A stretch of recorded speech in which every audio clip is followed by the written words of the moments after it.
Yeah. Happy Thursday.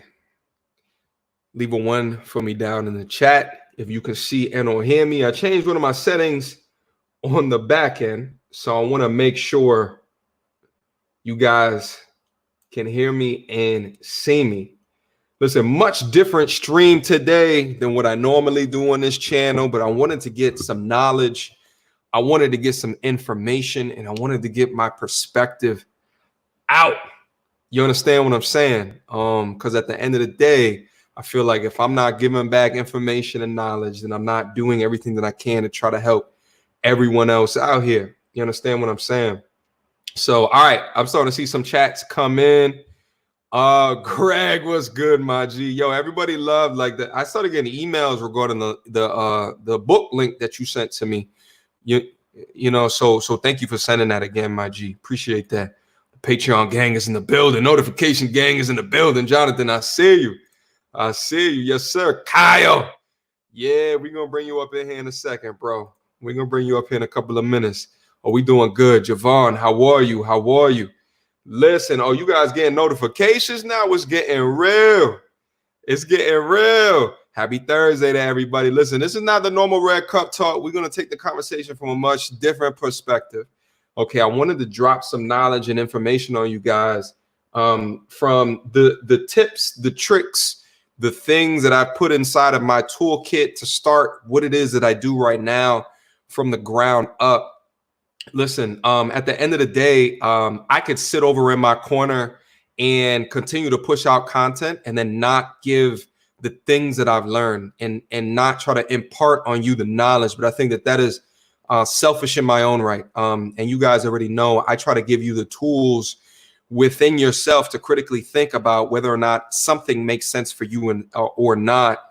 Now, with that all being said, there's a lot of people out there that are having how do you say this? There's a rebalancing of what is applicable this day and age. And I think a lot of people are feeling the burn or the sensation of working for somebody else. And they're considering other opportunities.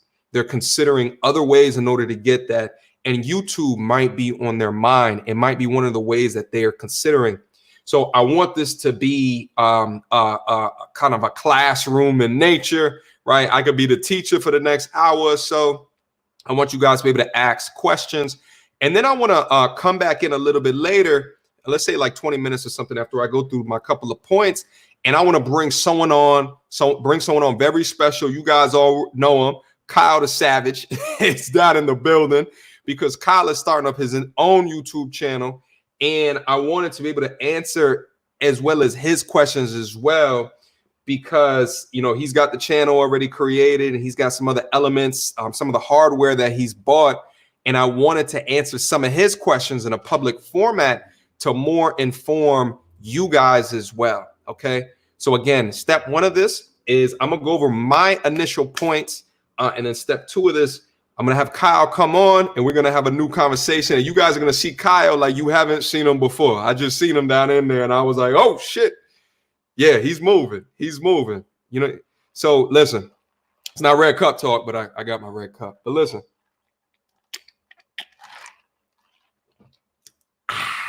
Happy Thursday again to everybody. Let me just see who else is coming out of here in the building. We also not going to be in here for how many hours that y'all savages be keeping me up in here. You know what I'm saying? What's up, McAndrew? How are you? Hey, thanks for the shout out last time. Been following for months. I'm going to be in the comments now. You got a loyal supporter. Thank you, my G. Thank you. Thank you. Thank you. I appreciate you. Jets Full, how are you? Salute to you, MTL. Finally got the notification. Yeah, YouTube is weird with my notifications. It is what it is there. Welcome. Welcome, welcome, welcome. Dudley, how are you? You know, Logic Barbarian. I was just looking up at video edit. Yeah, we're going to get into all of that. Gang, gang, gang, gang, gang. Shout, come. What's good? Kevin says, I bang with you for sharing and enable others to make moves. It is enough for all of us. Absolutely. You know, absolutely. You know, this is not, you guys are not coming over here because you see a degree of selfishness within my soul. You guys come over here because you see the pouring of the knowledge in, right? The sharing of the information. So I'm here to do that tonight as well. This will obviously be a less attended stream because my channel is not based in this I would say this is probably more of a bag talk type cast. So with that being said, there's not going to be as many numbers, but I'm still going to be happy with the numbers that come through, and I'm going to be happy with all the questions that you guys ask as well. So I'm here to inform as much as I can. Alpha Dog Mindset, always the truth. Big love. What's good, my G? How are you? Jordan, good to see you down in here. Yes, sir. Yes, sir. East up. Listen. Salud, bro. What's that? A Bitmoji? That's not a Bitmoji. That's a little bit too suggestive to be a Bitmoji. Salud, my G. Salud. Shao Kahn, stop lying to me. Okay? No, we're not going to be here that long. Trust me. Dre, what's good, my G? The Patreon gang is in the building, man. Z! Oh, yeah, we got the family through. Margaret, I see you too. This was unexpected. Thank you for distancing me from work. Listen, we're going to talk about it real quick. We're going to talk about it. As always, as you guys are coming down into the chat, please hit on the like button for me. I've seen a couple of likes down in there right now, but would appreciate it if we can get the likes where it needs to go. You understand what I'm saying? All right. So just real quick. Yeah, we got water, and it's Thursday. Yeah, I'm chilling. I'm hydrating myself. Shout out to Dr. D. What's good, my G? What's up? Coming through and showing some love. Thank you, bro. Thank you so much for the $2 super chat. If you guys don't know Dr. D, we was in the Hall of Game together on O'Shea Duke Jackson's channel. Shout out to O'Shea. He puts together a fantastic panel of educated brothers that come through and just talk about their experiences in life. Kind of similar, and we're about to get into this kind of like YouTube/bag talk type conversation. We go through similar conversations, more from an entrepreneurship and a corporate perspective as well over there. If you guys are not subscribed to O'Shea, you should have been subscribed to him. Okay. Listen. Salute everybody that's coming out. I see y'all down there, but I want to get started real quick. Kyle. Yeah, we're going to bring you in a second, bro. I appreciate you. Dex, shut up. I've told you about this before. Okay. We're not going to be in there like that. We ain't going to be in there like that. Shout out to Kyle for one more time. Join the Patreon, get in the Discord. Listen, Kyle already is down in there. He's been on the Patreon for a minute. I got a Discord as well. Kyle, thank you so much for reminding me. All right, so guys, what's the Discord? Okay. The Discord is essentially, after this conversation ends, is how we can continue the conversation 24/7, 365. I'm currently in the process of setting up the Discord, where it's essentially a self information populating service, right? I'm going to leave that there. I'm going to describe more of that when I have more time to dedicate to it. But when you sign up to Patreon and then you get access to the Discord, you'll essentially have 24/7 contact to all of the folks that are on the Discord. So the conversations up there range from a lot of different things. And also, too, I recently had a lady sign up to the Patreon like yesterday. So I had to go back into the Discord and create like male and female channels, and as well as a co-ed channel. Because if I start to get lady Patreon subscribers, I don't want them, or excuse me, Patreon subscribers that go to the Discord, I don't want them necessarily to go right into the male channel, because we go in up there. You understand what I'm saying? It gets raw and uncut. You understand what I'm saying? So listen, salute to everybody that's coming out into the building. Kyle, thank you so much again for the $2 super chat. Let's get started, okay? Because I know like a lot of people have dreams of, starting something at home, starting up an internet business, have dreams of doing it for themselves, have dreams of leaving the 9-to-5 to focus on building it for yourself. So the goal of today is to make sure that you leave here in an understanding of YouTube specifically as starting it up from a business perspective. You guys already know I like the bag talk type information. Again, after I get through my couple of points, my thing is I put these couple of points together. These are like not in chronological order or nothing like that. It's just a couple of things that popped off on the top of my mind. So I wanted to talk about these couple of things that I want you to keep in the back of your mind if you're considering this decision for you. And then I'm gonna bring Kyle on. You all know Kyle. Kyle is starting up his own channel, and Kyle's going to ask me some questions because I figured he's going to ask me questions regarding things that I probably thought about years ago and just didn't include it in this list. So I wanted him to be able to do that. All right, so listen, here's my list. Let me get I wrote it down just to make sure I didn't miss anything real quick. Okay, on this fine Thursday afternoon or evening. Okay, so I titled this list The Truth. Okay, these are the things that I wish that I knew before starting. Okay, now let me also talk about starting. A lot of you guys maybe do not know this, but like I've been a watcher of YouTube for a decade and change, right?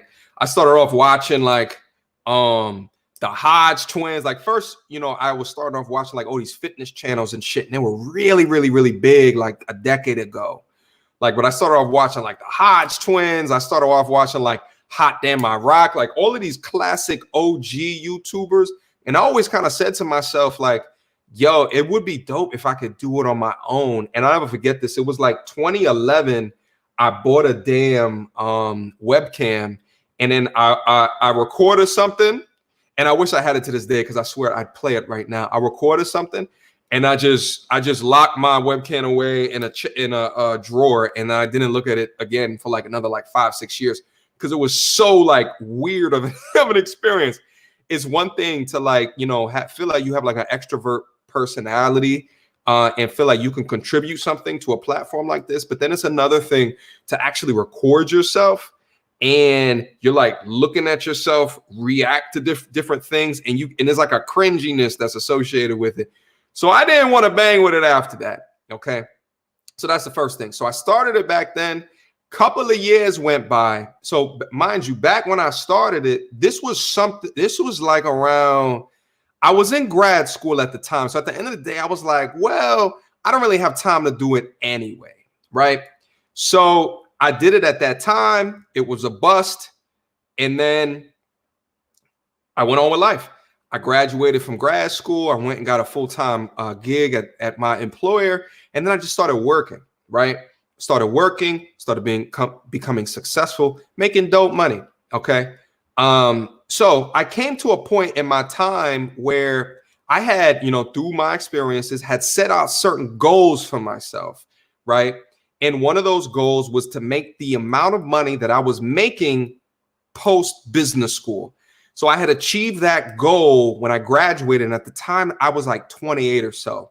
So I reveled in that accomplishment for a couple of years. And, I went off and got a couple of promotions in that time, started making more money. But then I started to really understand that, like, in pursuit of my why, in pursuit of my purpose, what was I really doing in order to understand things that were outside of my 9-to-5?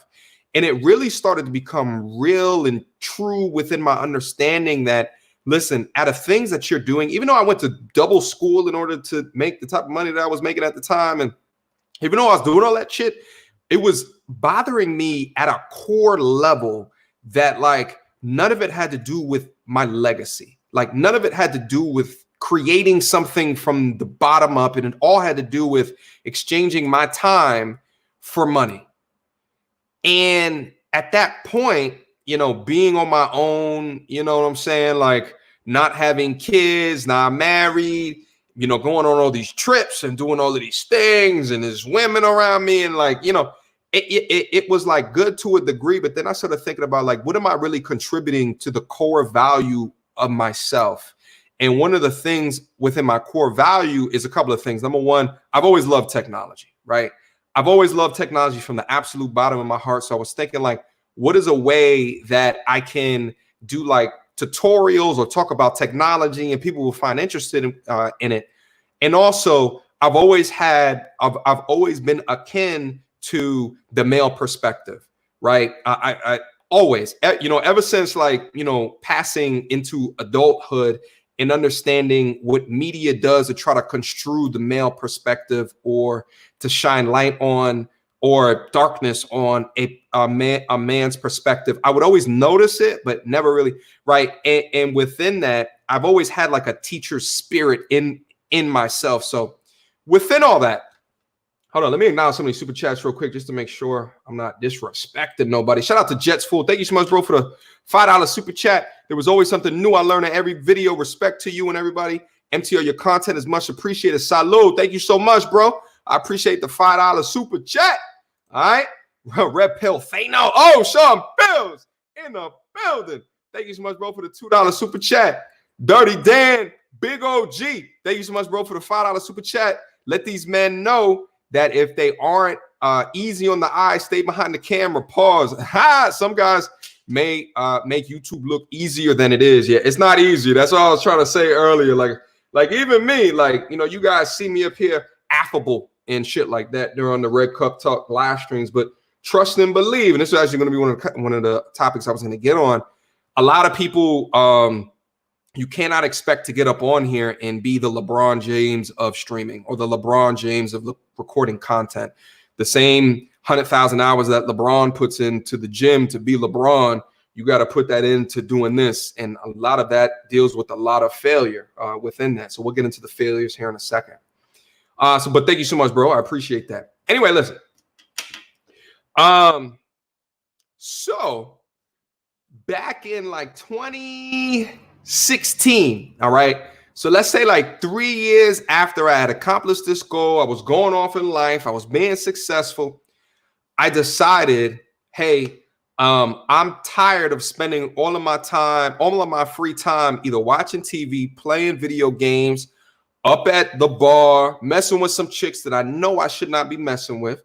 Doing all of these things that take up time, that were either consuming entertainment or were short. Some of the things that I could dip down into to further progress my why in life, because I had come up to this dead end where I reached this goal, and then I was kind of floating without a goalpost or a North Star to shoot towards.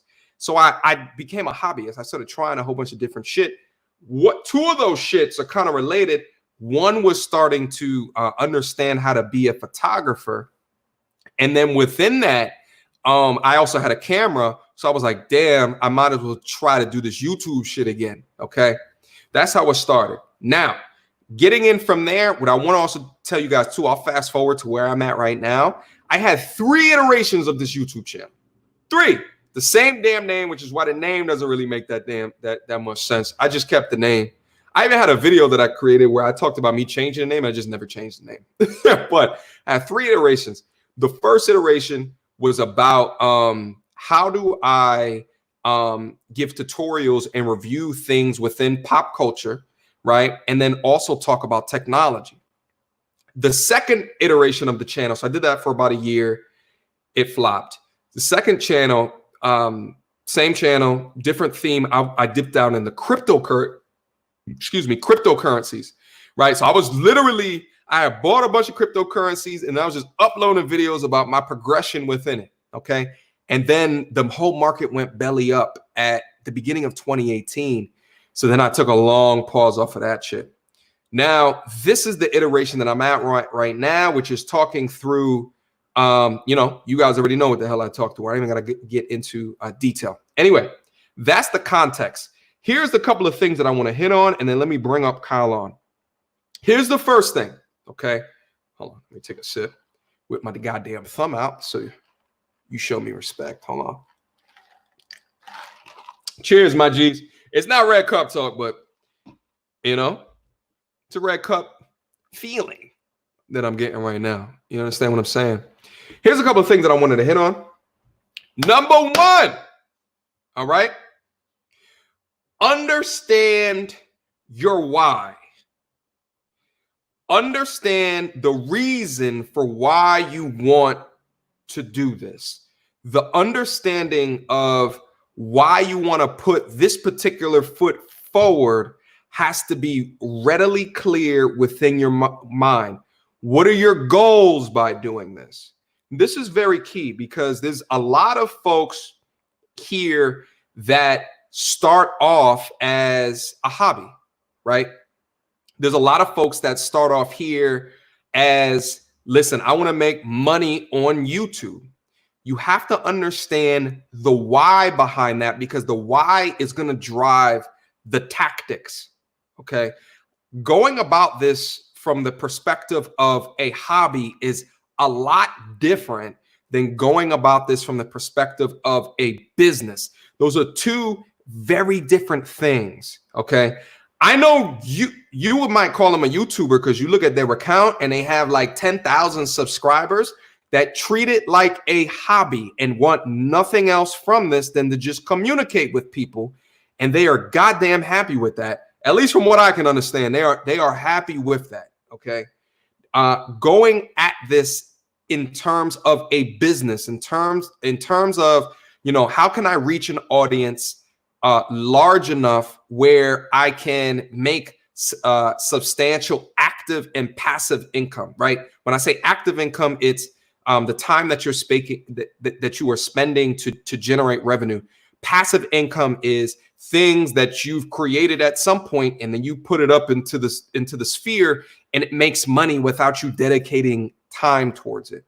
What are the right? So like, and because of those tactics, you have to attack it very different ways. For example, if you go at it from the perspective of a hobby, your phone is all you need.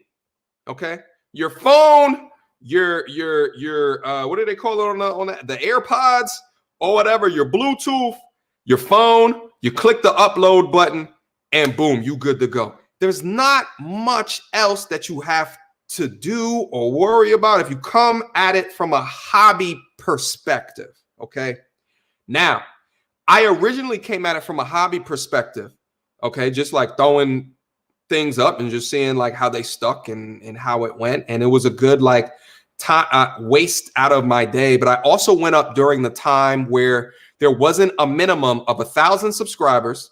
And I think it's 4,000 hours of watch time before you become monetized on the platform.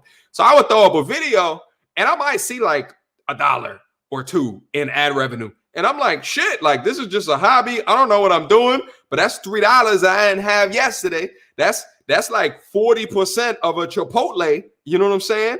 A chicken meal. You understand what I'm saying? Tomorrow. So like, and I didn't have that yesterday. So what's the problem? That's dope. Shout out to JT Cavett II. I appreciate you coming back through, my G.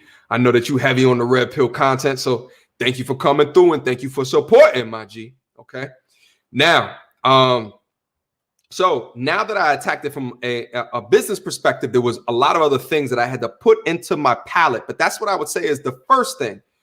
How do you understand your why? What's your North Star? Because the tactics that you use will align differently. Another way to describe that is your investments into the business, right? Your camera, your audio, okay? Your lighting, okay? The software that you use to do all of this. And above all, the time. The time is one that a lot of people don't think about. How much time of your day, because if it's a business, you're working. And if you're working, you have to dedicate time, especially in the beginning stages of this business, in order to get it off of the ground. And the time is the one that a lot of people stumble at. Okay. They'll get the software, they'll get all the hardware, they have the latest, greatest computer, they get all the mics and all the shit. And then it collects dust.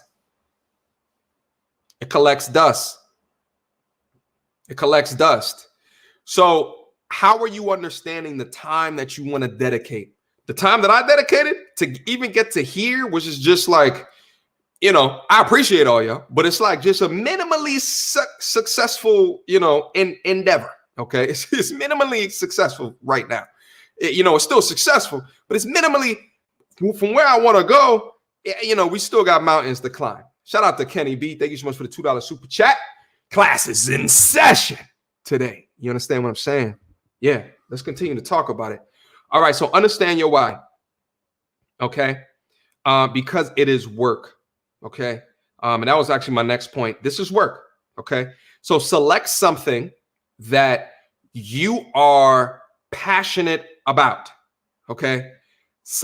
Because if it's now, think about working somewhere that you hate. Okay. Think about working anywhere that you don't want to be at. That's where that time factor, and it just goes all out the window. Okay. When I first started making and editing and uploading, and I'll get into the quick process here in a second, it would take 10 hours, 10 or 11 hours of work to do a 15-minute video. Facts. It doesn't take me that long now because I've been optimizing on my process. But think about it. You work 15 goddamn hours and you end up making a quarter from 15 hours of time for years. 4 years. Okay. So 4 years. All right. So I say all that to say, pick something that you enjoy talking about. Pick a niche of an audience, as well as an audience that you enjoy communicating about and to. Understand these different things, because I'll tell you what takes a lot of these folks out of the picture is the time that they want to dedicate towards. It's not the hardware, it's not the software, it's the time. Now, the better the hardware, the better the software, the less the amount of time. And I can get into that a little bit later. But make sure that you're working on something that you want to talk about, right? Because there's a lot of people that choose something because they think that it'll be profitable. But I'm telling you, you will burn out. Okay. Shout out to Menzi. MTR's confidence has gone through the roof. Watch his old videos. He has improved a lot. His articulation has gone through the roof. Menzi, I appreciate that. You know what's funny? I got a comment on one of my first video ever. And it was me. Literally, this is like end of 2016. And I had I just got my computer in, and I went and I was recording me playing a video game. And like my audio was trash. Like the video game was louder than me. Like I didn't know anything about Photoshop. I didn't really know anything about editing. I didn't really know anything about da-da-da-da. Like I didn't know anything. Like guys, I mean, when I tell you to edit a thumbnail took me 3 hours. The same thumbnail, like the thumbnail I just uploaded to this video would take me 3 hours to figure out how to put everything together. I'm not even joking with you. Okay. Now here's the next point. Okay, so listen, this is actually a good question. And listen, the thing is, I got so many points down in here. I'm gonna bring Kyle on in about 3 minutes. Kyle, stand by in about 3 or 5 minutes. I'm gonna bring you on, bro. Because I got so many points. May I have to make this to a part 2. HitFilm. That was HitFilm 4 was my first editing software, and it is free. And I'll tell you what, like before I switched over to my current editing software, which is Adobe Premiere. Before I did that, I was using HitFilm exclusively, but didn't hold a candle to Adobe Premiere. Like the stuff that I can do with Adobe Premiere in the amount of time that it takes me, it's far easier of a software. So, and my thing is right now, like, listen, if I'm uploading damn near almost every day, salute to the grind. I need, if I can shave off, 30 minutes out of my workflow a day, that adds up over time, which is significant. It's a significant time saving. 10 minutes a day, 5 minutes a day. You understand what I'm saying? It's all working towards the efficiency to push out more content quicker and not feel like, oh shit, I got a whole nother video to upload. That's going to be like 10 hours of work. Now for me to record, to sit down, think of a topic, record, get it pre-recorded, edit it, all of that shit. I could probably do a couple of videos, record a couple of videos, edit it, like 3 hours. Let's say like 3 videos in 3 hours, which is ridiculously lower. But that's just recording, editing, and getting it rendered. That's not all the post-processing shit, which is a whole bunch of other work, okay? Again, or if this was a hobby, I'd record it on my phone, you know what I'm saying? And then press the upload button, go up to YouTube, and it's public, right? Different strokes for different folks, depending upon your North Star. You understand what I'm saying? Salute to everybody that's coming down into the building. Please, if you're coming down here, hit on the like button. You already know the spiel. I see 84 concurrent viewers on a very specialized topic. So that's actually way more than what I thought, but only 54 likes. Okay. Please go up, click that like button. Would wholeheartedly appreciate that. Okay. Now listen, of all the topics I was going to get into, I'll just go through like one or two more real quick. Okay, here's a good one. One of your most important components, and a lot of people, you might be shocked to hear this. One of your most important components is your audio. Okay. Your audio. Your audio is number one. Okay. Think about it. How many YouTube channels have you guys seen that is no face, but exceptional audio quality? Okay. Now think about it. YouTube channels that you look at, that's no face, but shitty audio quality. You probably can't name any because you don't goddamn watch them. Okay. Audio is your number one. There is conglomerate worthy YouTube channels where they do not show their face. I don't want to call them out right now, but you probably know of the ones that I'm talking about. Okay. Now, think of a YouTube channel that does show their face, but the audio is shitty. You probably don't know those either. Caught you. That's the importance of the audio. The audio comes first. When Kyle comes up here, Kyle asked me, yo, for audio, what should I do? And I suggested to him a mic, and we're going to talk about it a little bit later when he comes on. You understand what I'm saying? But audio is going to be first. Okay. Real quick, let me acknowledge the super chat. Shout out to Boogie Talks. Thank you so much, bro, for we in the $10 game on a Thursday. Hold on, where my soundboard at? Salud, Boogie. Appreciate you. You motivated me to start this channel and talk about male-female interaction. That's the shit that I love to hear, Buggy. I appreciate being able to motivate anybody in all walks of life. So thank you so much, bro. I have a long way to go, but glad I started 30 vids in. Let the bros check me out. That's why I support you. I appreciate that, Buggy. And I took a look at your channel. Just keep going because you are at where I'm at, where I was at 3 years ago. Okay, in terms of camera personality. And just like I was saying earlier, you can't just throw a video up and expect to be the LeBron James of recording videos. No, you just can't do that. Okay, it takes jump shots in the gym. It takes dribbling in the gym. Oh, and air balls on layups. Facts. Yeah, multiple air ball in the middle of the game. Okay, when the championship is on the line. Okay, and your girlfriend is looking at you in the stands. Okay, airballing. Okay, layups. That it happens. Okay, but it's within that your perseverance to mature yourself and your understandings through those failures. You understand what I'm saying? But keep working, Berger. I appreciate the $10 super chat. A couple quick points, and then I'll bring Kyle on real quick. Here's another thing. I talk about all these different components of starting off the channel, and I haven't even gotten in really to a tenth of all of the different components. But don't try to boil the ocean. What do I mean by that? Okay, boiling the ocean is a very inefficient way to attack how you want your channel to look. Break everything up in the chunks, in the pieces, right? You may put on your calendar of things that you have to do in order to learn. You may say week 1, learn about how to create thumbnails. Okay. And then YouTube, listen, and that's another thing too. I use nothing but YouTube. I have not interacted with anybody regarding how to set up this channel. I've asked for advice now that I get on other YouTubers' channels, and I'm just like, yo, bro, how do you handle this? I'll do stuff like that. But in order for me to get to where you probably all subscribe to my channel, it was all through YouTube tutorials. Okay. But as you start to unpack and unlock all of the different components of things that you have to be aware of, piecemeal it.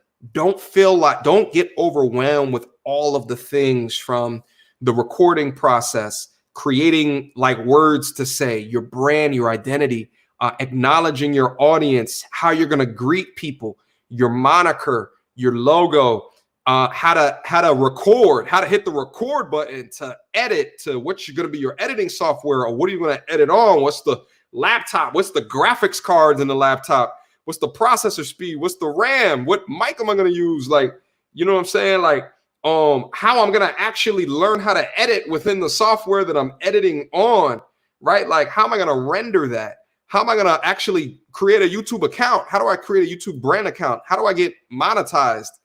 How do I create tags on the channel so people can find you in organic search? What are the best tags to use for organic search? What are the tools that I can use to leverage to find out the best tags for organic search? How do I deal with Uncle YouTube, who's your daddy up here? That's another thing too. People think that like, yo, just because you are not working a 9 to 5 and you no longer have a boss, your boss is daddy YouTube, because they can demonetize you for some shit that you say. So like, what are the things that you should be saying? What are the things that you should be looking out for? And then boom, you click the public button and it goes live. How do you deal with your audience? What type of comments do you respond to? Do you not respond to? Do you hit that love that heart button on? Right? Like, how do you engage other collaborators, other YouTubers? Right? Like, how do you manage once you start to get money coming in? How do you reinvest that money in order to build up your quality of everything that I just talked about? How do you make your process more efficient? I'm going over a lot of high level shit, but I'm saying all that to say it's a lot of shit, but don't boil the ocean. Piecemeal it. Piecemeal it section by section by section.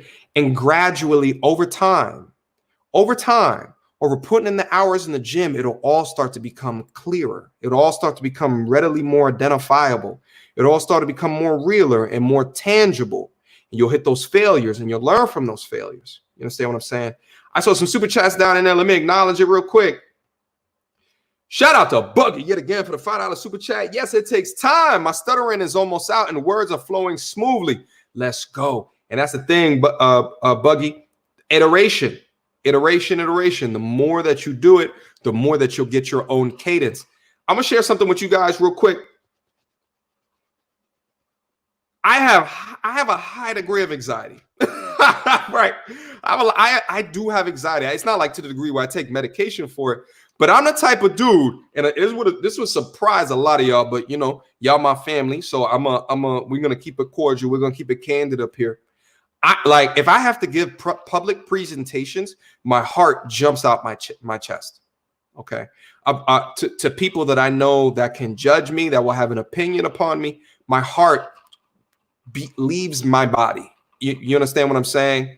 And it's crazy because like with my friendships, right? Like in my social circles, I'm the most extroverted, but when it comes towards me communicating something where people I'm trying to enhance your level of understanding, it at least used to give me a great deal of anxiety.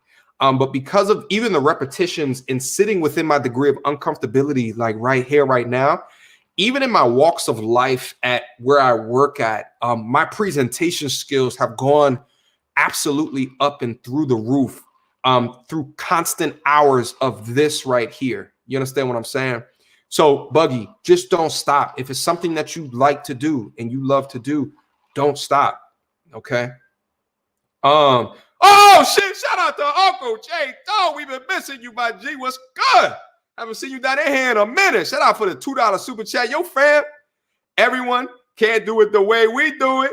Hey, shout out to Uncle J. Doe back in the building. It's good to see my uncle down up in the building. And you know what I'm saying? Salute, bro. It's been a minute. Man, we've been going ham on the Red Cup Talks on Fridays and Saturdays. You missed some shit. Anyway, shout out to you, my G.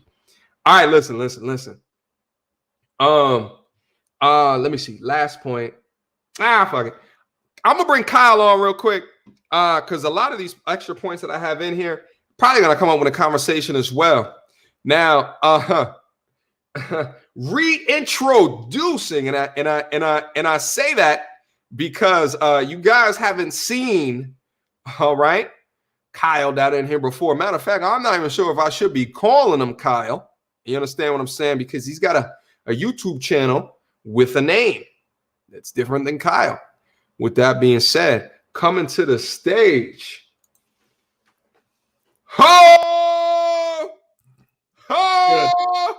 There goes the man right there. Savage Red Recovery. What's good, my G? Not too much. Not too much, man. You can still call me Kyle. That's all right. Well, I appreciate it. That's actually something else.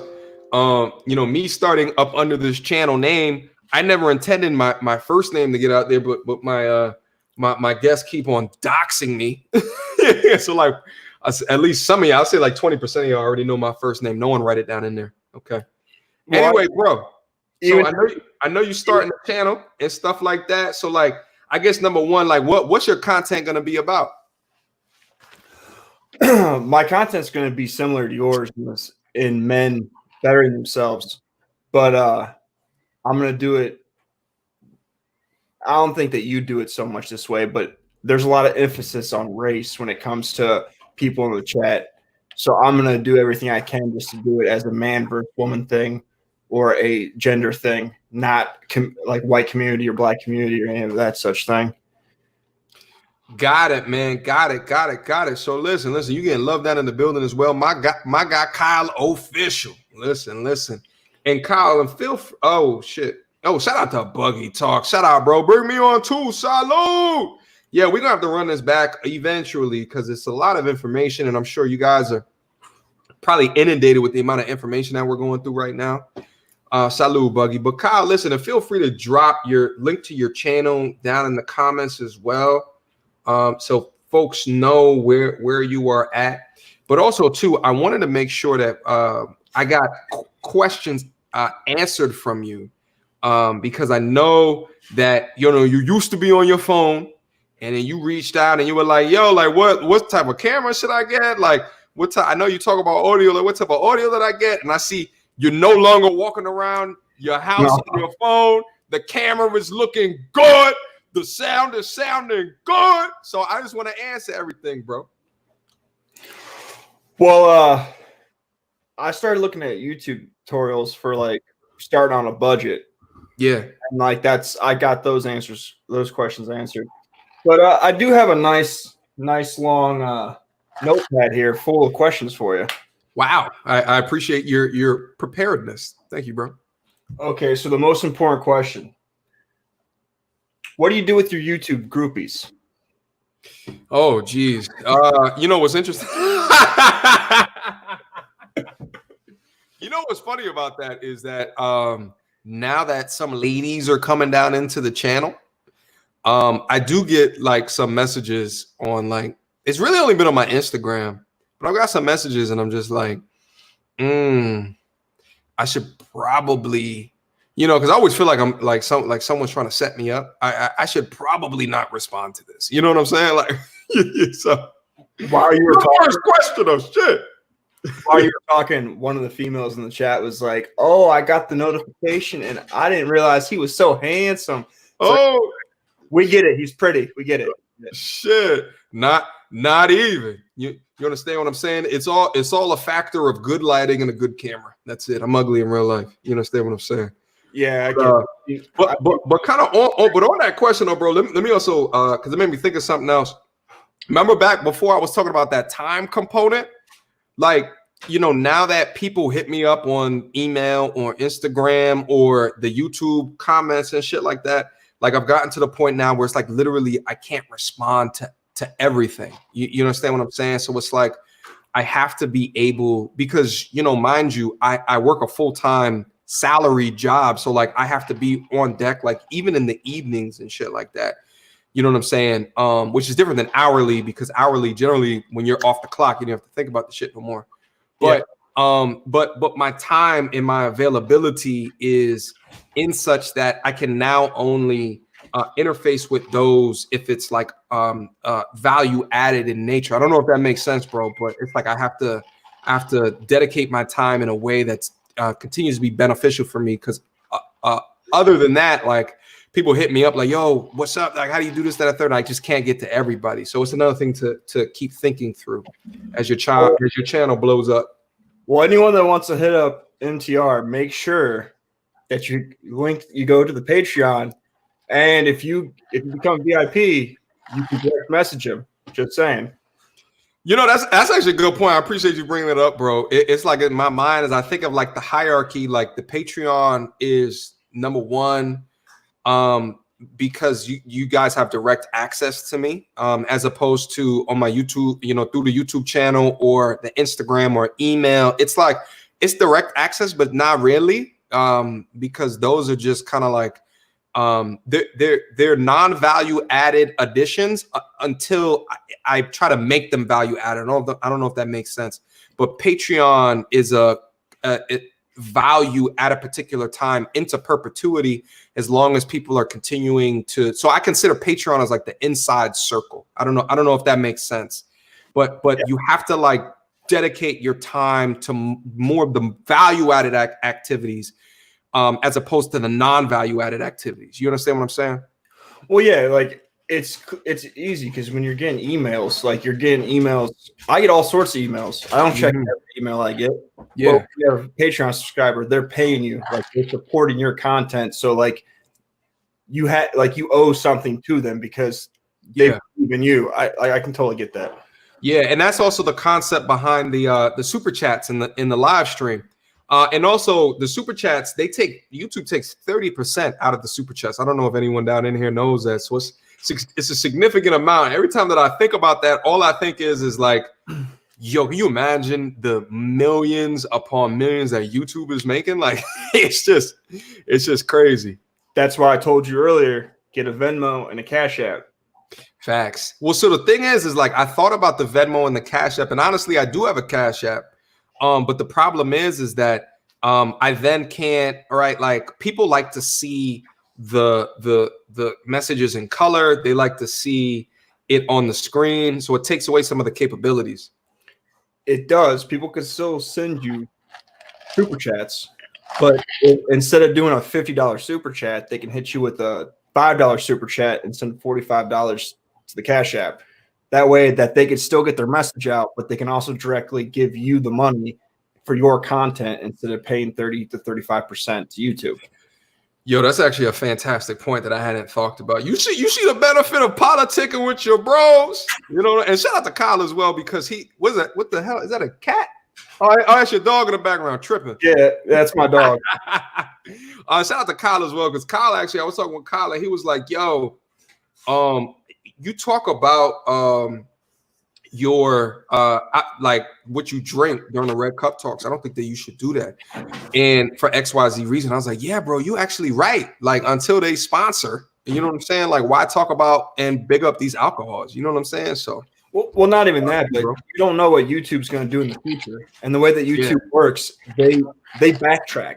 So if they decide that like you can't have name brand clothes on, have a deal with them, they can go back and give you copyright strikes or strikes on your account from 3 years ago. And if you're going to put the money and do stuff into this, then you need to be able to think forward, because that's how businesses survive, is they plan ahead. They have to look at what's coming around the corner. Yeah, facts. And actually, like I was talking to O'Shea, or he might have mentioned this on a live stream, and he was saying that he used to have like some amount, millions of views on his channel, but he had to private a lot of videos after YouTube got way more strict regarding censorship and who can hear what with on the platform. And they called it like the adpocalypse that was started by like PewDiePie and the Nazi thing like a couple of years, like I think a year and some change ago. Like that actually came years ago. That was from Steven Crowder. That happened because Vice was trying to go after Steven Crowder for him making jokes about one of the people on the show. So like they tightened it down, and it ruined stuff for the smaller guys. Yeah. Yeah, bro. And it started what's called the adpocalypse. And I want to say this is like in 2017. And then that's when YouTube came up to the top of it with, you need 1,000 subscribers or 4,000 hours of watch time in order, I think, and 4,000 hours of watch time in order to get monetized. So that shit killed my motivation at that time. So that's when I went on my second hiatus after the crypto shit. Just real quick, shout out to Dre Williams. Thank you so much, bro, for the $5 super chat. I started working on my podcast last year, found MTR in March, and started working harder. Love to hear comments like that, bro. Appreciate the knowledge that you kick over and over. Salute. Thank you so much, Dre. Patreon supporter down into the building. I'm still pissed that Dre got my part of the masculinity shirt before me. I sent an email to Teespring today, like, yo, where is my hoodie at? You bastards. Oh, for your next thing of shirts, what you should do is you should pay an artist to do a like a stencil of you doing a clap and put that on the shirt, and underneath it put the clap heard around the world, and then another one of the clap thoughts don't want to hear. The clap thoughts don't want to hear. That is dirty. That is dirty, Kyle. It's gonna get me demonetized. Listen, on the strength of that, I want to share something with you guys real quick as well. And again, it's thinking towards going at this from the perspective of a business. And that thing is that today I set up a PO box, and today I also went forward with an application to trademark logo. So the part of the masculinity stuff. And that's the thing. Like, again, it's treating it as a business perspective. It is a business, and a different as a hustle. As a hobby. Shout out to Red Pill Thanos. My PT part of the masculinity shirt shipped today from the Netherlands. Maybe that's why it's taking me forever. Regardless, though, I ordered it like 2 weeks before the Patreon, and I still don't have it. I ordered the hoodie though, so maybe it comes from a different manufacturer. With that being said, another pro tip: always continue to advertise yourself. Okay, always continue to advertise yourself. So with that being said, I'm gonna share something with you guys real quick, and I wanna be exquisitely clear when I bring up such things as this. I want you to understand me. Okay. Oh, we're not playing games over here. Okay. We're not playing games over here. All right. Let's make that bigger. Okay. Let's make that bigger. That's the logo right there. Okay. Pardon the masculinity. Okay. Pardon the masculinity. I am so proud of this shit right here. That's why I went through with that application process. You understand what I'm saying? I'm so proud of this right here. Shout out to Tim Bott, the director, okay, for coming up with this monster design. Okay, he's gonna be my designer going forward, because that young man has absolutely proven himself as an amazing designer. That shit is crazy. That shit is just insane. I saw it on the hoodies and a tear leapt down my eye. Okay. Anyway, so that's that lesson. Always continue to talk about and advertise yourself, because sometimes you just got to remind people. You know what I'm saying, bro? All right. Next question. Questions, man? Yeah, next question. All right. So I see that you don't use a headset, so I'm assuming that you use speakers. So how do you get rid of your background noise? Because obviously you have a open floor planned for your house. Mm-hmm. So there'd be a lot of noise, because I'm sure there's not a lot of stuff to block out that noise. Yeah.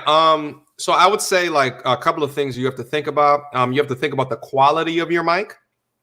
So think about the quality of your mic. And then also, so we can talk about mics real quick. So like, Kyle, show them that mic, because that is the mic that I suggest for everybody, whether or not, oh, you got a boom arm too? Oh, Mike, you went in. I see you, my G. Bro, I went in. Yeah, you did. Yeah, you did. Because I didn't say a boom arm, but yeah, you went in. You went in. So for folks that don't know, what Kyle attaches the mic to, that's what's called a boom arm. So I have one of those as well. And essentially, it just gives you a lot more flexibility in directing where the sound goes. And I love it. I wouldn't trade it for anything in the world. Now, from a sound perspective, I had to do a couple of different things. And it's also in understanding kind of what I'm bringing to the channel and how I'm differentiating myself, which was, listen, I looked at the Red Pill shit back a couple of weeks after I started, and I'm like, yo, a couple of things I noticed. Number one, it's just usually one-on-one conversations, right? So they don't do group conversations, one. And then number two, their quality is questionable, right? So if I focus on quality and I focus on group conversations, then I think I can differentiate myself enough. Now, within audio, I work through StreamYard for live streaming. Now, yeah, because I'm on StreamYard through live streaming, okay, I cannot really relegate my put controls over my audio as much because I'm going through the StreamYard service. So I'm kind of incapacitated. So just like you heard motorcycles probably in the background, you're going to hear bullshit like that in the background, but only when I'm on StreamYard. Okay. Okay. So question though, because you brought up StreamYard, so are you top tier StreamYard, mid tier StreamYard? Because I know you're not free because you don't have the watermark. No, I'm on pro on StreamYard, but that's because I hated that powered by StreamYard shit that was way off in the corner. So if you use their free service, you get access to some shit, but I wanted to logo and brand my own shit. Okay, and then you get access to do cool shit like change around your brand, like if I'm going to the bathroom, be right back, folks, and have y'all just staring at this shit. You know what I'm saying? Or I just throw some money at you savages. You understand what I'm saying? Or I'll just have you looking at a galaxy. You understand what I'm saying? But then that's how you get like these overlays and shit, right? And you can change the branding, right? Like, so right now that's Red Cup Talk. That's the old Red Cup Talk logo. You understand what I'm saying? So that's how like you could change backgrounds and shit like that. So it gives you a lot more options to brand your stream appropriately. And, you know, the brand to me is very significant, especially when you think about it from a business perspective. However, a free software that you can use, that I use to do my pre-recorded videos, is OBS. And I know we've talked about that. OBS stands for Open Broadcast Software.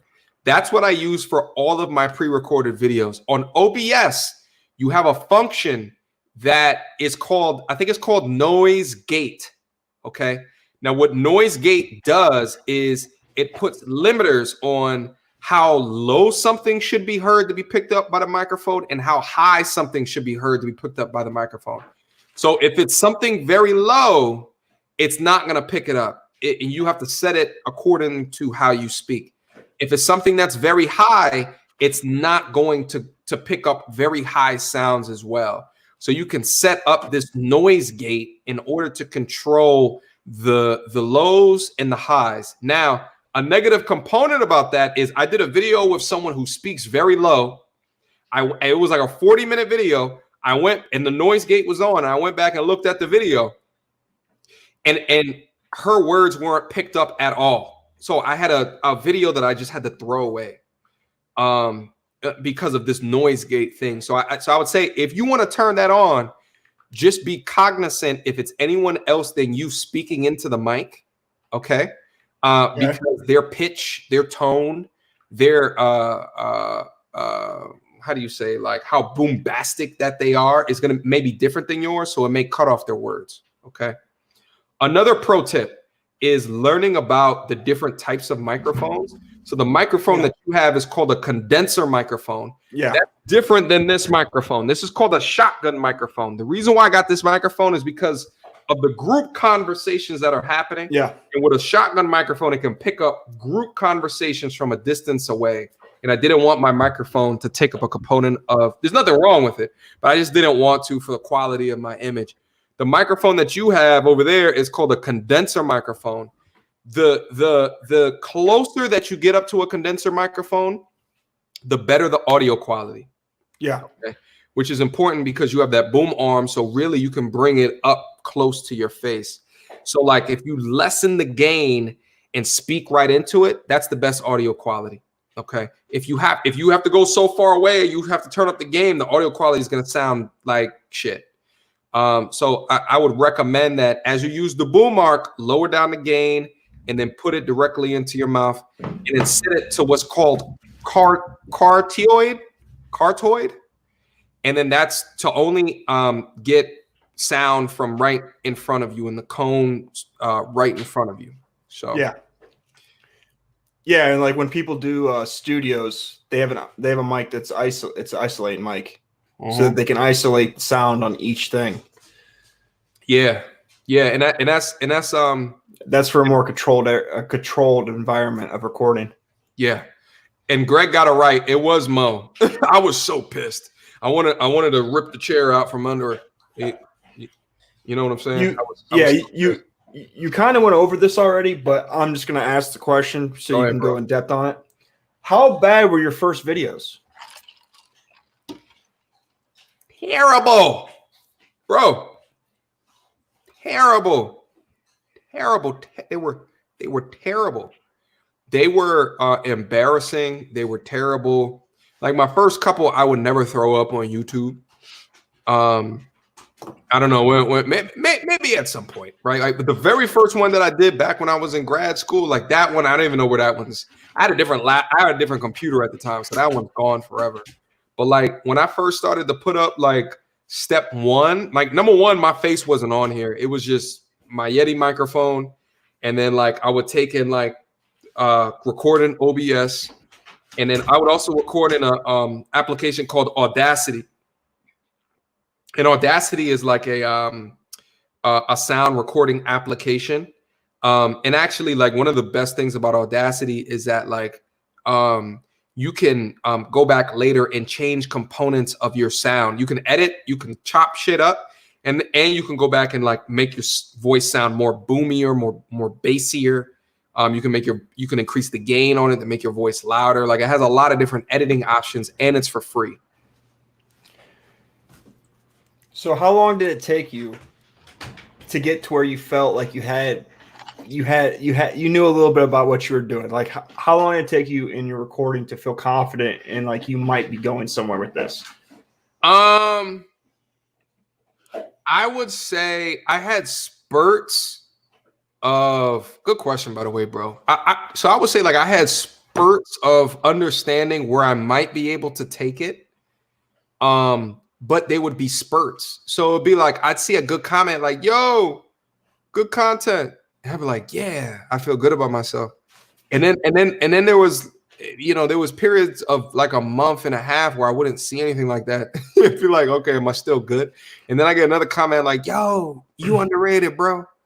Right. But it wasn't until I started gaining an audience that then I was like, oh, okay, well, my message is starting to hit people, right? Like, and people are starting to come back and be attracted to not only the things that I'm saying, but then also to like me as a human being and a person, which, I would say like of the 60 or 70 people that's in the chat right now, I would say 70% of which don't want to start a YouTube channel, but those 70% are looking to just learn because they have an understanding that I might have something to teach. And I think it's like, bro, it's at the point where, you are where people are even going to you, whether it be through education or entertainment, but they are consistently coming back because they believe in the message. They trust you as a person. And there's something about themselves that they see within you. You understand what I'm saying? So I would say like when I started to get like over like I put up a video and like, let's say I would get like 300 views consistently, like 200 to 300 views consistently. I was like, oh shit, I might be able to do this. You understand what I'm saying? So that's how I kind of knew, if that makes sense, bro. Yeah, I have a part two to this question, but before I say that, before I ask that question, I just want to say, so like most of us that have watched YouTube for years have thought like, oh, maybe I should do the YouTube thing. Yeah. But I'll be honest with you, had it not been for, because I've been on Tommy Sotomayor's show a couple of times. Like I've been on some other YouTubers shows. Sure. I know that. But had it not been like becoming a Patreon subscriber, just throwing that out there. Keyword. Thank you, bro. And talking to you directly, and you like you actually being like having one-on-one conversations with me, or like I wouldn't have even thought about this because I felt like this was way easier to step into because there would be a way to have guidance. There would have been a little bit of a buffer, like, oh, you shouldn't be doing that. Like, try doing this. Right. So like this really is because of you. Like had we not met, I never been on your show. I never decided to become a Patreon subscriber. Yeah. Thank you, bro. I wouldn't have done it. Hey, so man. This is to you. Hey, man. Well, thank you for that, man. I appreciate you saying that, bro. It's one of those things where it's like, when you hit me up and you were talking like you were serious, about it. That's when I was like, yo, and especially you being a Patreon supporter, like it was just a random person that was hitting me up, or if I haven't seen like live stream donations from a person, like it would have been a completely different story. You know what I'm saying? But like, but I appreciate that understanding and how you have garnered value through, being in close relationship through the services that are provided on the channel, because then I prioritize you within my mind of, oh, okay, well, like, it's to a degree, it's like you go to a strip club, and I hate this crude ass example, but a stripper is going to prioritize the paying patrons, all right, with that stripper viscosity, okay, more so than if you were not, you know what I'm saying? They're going to pay more attention than if you were not, it's a crude comparison, but it came up top of mind, so I got to talk about it. You understand what I'm saying? But it's similar in that sense. And, you're going to put your resources that in a place that makes the most sense. You know what I'm saying? Well, the other thing of it is like, because I'm in the trades, so I do a lot of work for people on the side for my job. And a lot of the problems that I run into is people want stuff done, but they never want to pay for it. Like people always want everything for free. So like, that's why whenever I've been watching this, I have no problem supporting content for people that put, like, it's work. Yeah. I know it's work, and you entertain me. Why would you not support someone that you either like or is working their butt off to entertain them? Word. So thank you, bro. It's no problem. And anyone that's in the chat that's not, at the Patreon, you might as well just go on over there and, do a little monthly subscription, just see what's up. Yeah. But fun fact though, you don't pay strippers if you want to take them home. You can never take a stripper home if you give her money for a dance. Listen, they do that shit right in the club. That'll be another story at a later date. Okay, they got rooms in some of those clubs. They have rooms in all of those clubs, but that's another truth. Hey, real quick, I saw some super chats come through. Mark, hold up, where my goddamn? Shout out to Mark B. Thank you so much, bro, for the $20 super chat. What's good, my G? Tips how to improve the audio quality. I got you. I knew that was a mixing board down there. Every time I see the Mark come through, I'm like, that's a mixing board, right? That's a mixing board. Shout out, my G. I got you. Keep up the good work, Mark B. I appreciate you, my G. I appreciate the support. Shout out to Dre Williams. Appreciate Kyle's brilliant questions. Yeah, Kyle's asking fantastic questions. I expect nothing less from the young savage. I got to watch this from the beginning. I need help with my channel too. Shout out to Uncle Chris. Yeah, we over here just talking about it. Because as I talked about at the top of the cast, it doesn't make sense for me in order to come out here and talk about people improving themselves and then not talk about what the hell I'm doing right now in a way to try to help everyone else out there. So shout out to all of y'all. Last super chat before we get back in there. I once canceled the date to watch FTR. Shout out to Boogie Talks. Shout out, my G. Appreciate the $2 super chat. Priority. So my girl told me I didn't move on from stroking your ego. She said I'm looking pretty gay right now. So to move on from that. So I'm going to ask you my second part of my question. So at what point did you find your niche? Like how long did it take you to find like the way you were going to do stuff and the niche that you were in that you felt comfortable that you could expand in the process of years. It took years. Yeah, it took years. I didn't even to just think about the amount of hours that I've sunken in to like get all of this down from beginning to today setting up a PO box, or today filing for, trademark, on a logo. Like, to get from where I was to today, like, has taken years. And the thing is like, but at the same time, there's still going to be years of knowledge that I still need to learn to increase the quality that I bring to the channel, to increase the value that I bring to the channel, the type of content that I bring to the channel, the scope of my content, and then also too, I want to touch on this real quick, bro. Also too, when you start to gain an audience for something, business ideas and plans just start coming out of nowhere, and they come from well, damn, there's people that look at me for this specifically. How else can I figure out a way to try to help those out there that would see a value from something else? So like, I got business plans of things that are in draft status right now that I'm still working on behind the scenes, that later on I want to try to release in a way to try to help push shit forward. But I'll say that to say, like, for things such as like the Patreon, I didn't even know what Patreon was a year ago. I had no idea what Patreon was. But like, again, this goes back to my original point of not boiling the ocean. It's being able to understand the objective that you're trying to reach, and then putting into your backlog the things that you need to learn and get better at, piece by piece. Hashtag progress over perfection. And that's the model that has guided me on this channel. In an effect that, like, again, you can't expect LeBron numbers as soon as you go out here. I would say between anybody who starts up some new venture, and this goes outside of YouTube, anybody who's starting up like new shit, and then tell me if I'm wrong down in the chat.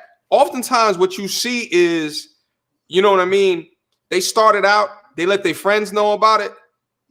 And then when they firstly release, they get however many people that's into it. Okay. Second time that they release, or they do another pop-up, or they do another event, 80% of the people show the love. After they do the third release or whatever, 50% of the amount of people show love and support and respect. Then the next one, even less, and even less. So like, you have to make it through there. And then when people get to this 20, 30%, they're just like, well, no one respects me no more. No one wants to come through anymore.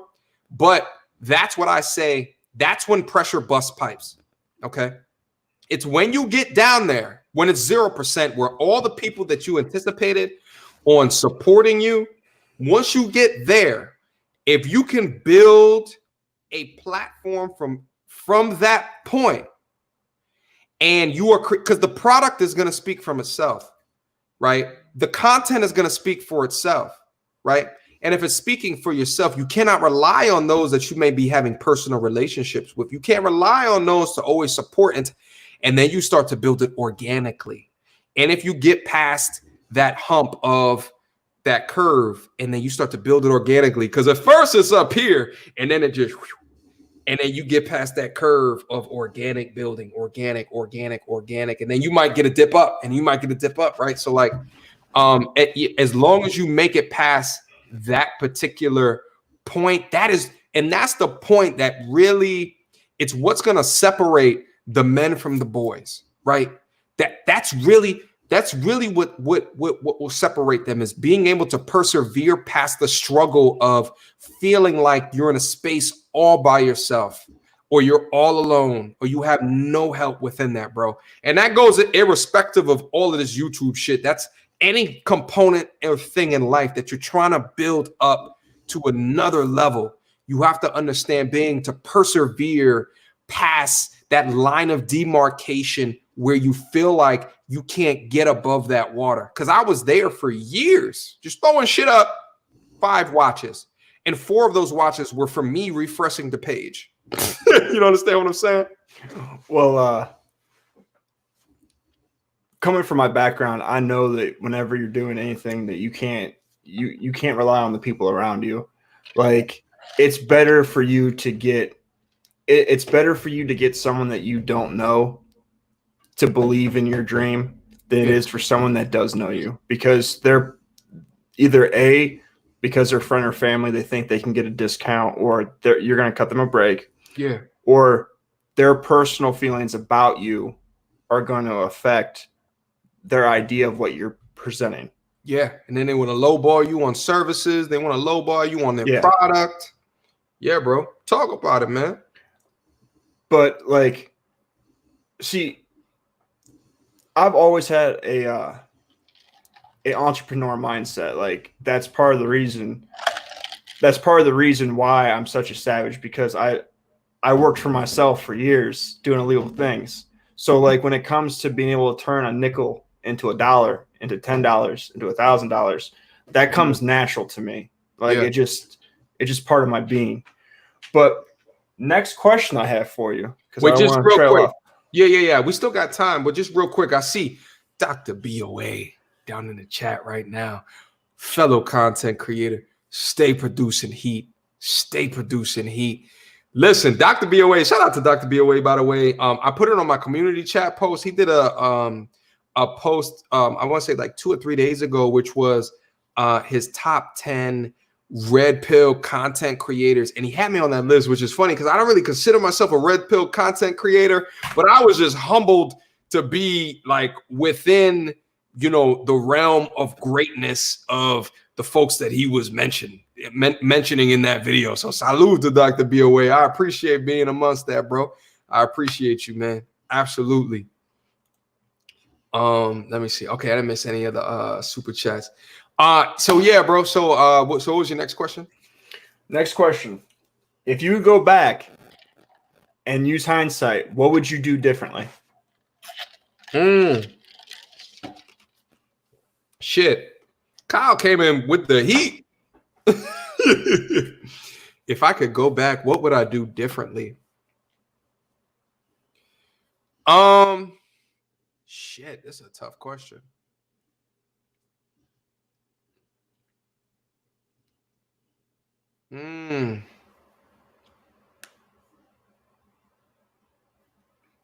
Crickets. Crickets.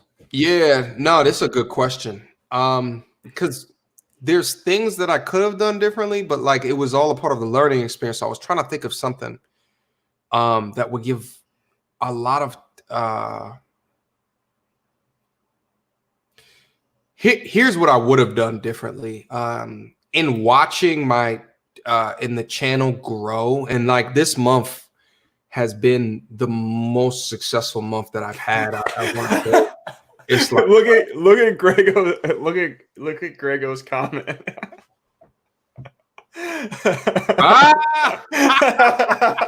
Yo, facts. Shout out to Dr. BOA again, by the way. Thank you so much, bro, for the $5 for the chat. When I say red pill, I mean helpers of man, bro. You were doing that. Oh, yeah. You know what? Yeah, I can understand. I completely understand. I completely understand, bro. So no, but I appreciate the nod as well, and I'm sure you can attest to us as well, Dr. BOA. Like the emails, the contact, right? Like, and shout out to someone that's down in the chat. I want to call you out specifically, but like he sent me an email the other day, and he said to me, because of the content on your channel and what I've seen you've been talking about other channels, I now have my 5-year plan. And knowing that, based off of things that I'm saying to try to influence you as a man and your direction and where you're going, like that shit makes my cup runneth over. And I already know Dr. BOA he understands what I'm saying, because you could tell from the way that he gets motivated when he's talking to men, it makes his cup runneth over as well. And that's the thing, bro. And Kyle, that's why I'm trying to communicate to you as well, is like, what are the content that you're going to do to make your cup runneth over, where people's going to really like look at and understand the things that you're saying and then be like, yo, thank you. You understand what I'm saying?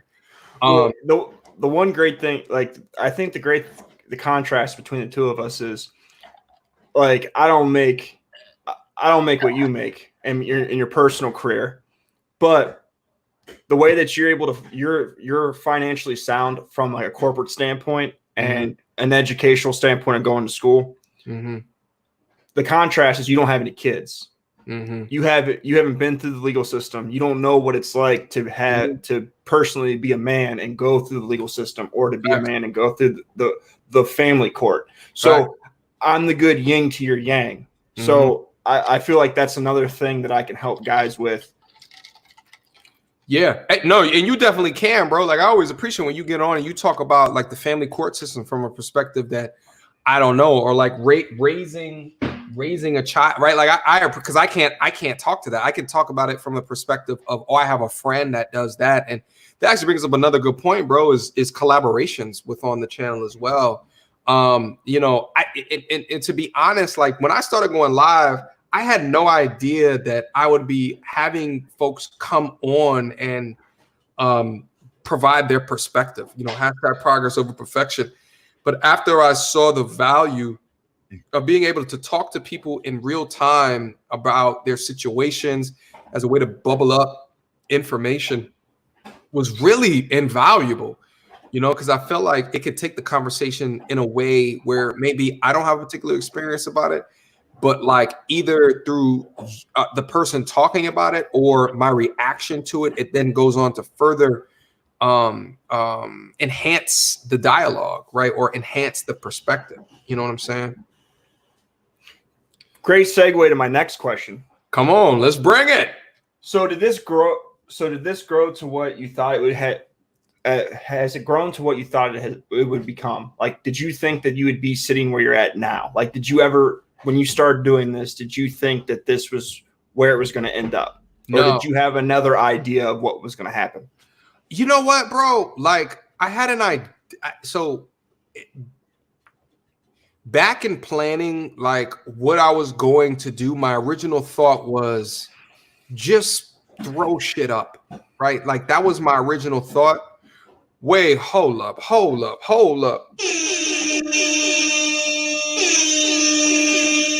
out to Mark B. Thank you so much, bro, for the $20 super chat. Shit. I'm going back to I'm going to back up Dr. BOA. A lot of people think that being red pilled is hating women. Yeah, it shouldn't be. I think red pill should be a positive thing. Facts. Being red pill is about helping other men reach their full potential. Absolutely, bro. Salute to Dr. BOA and MTR.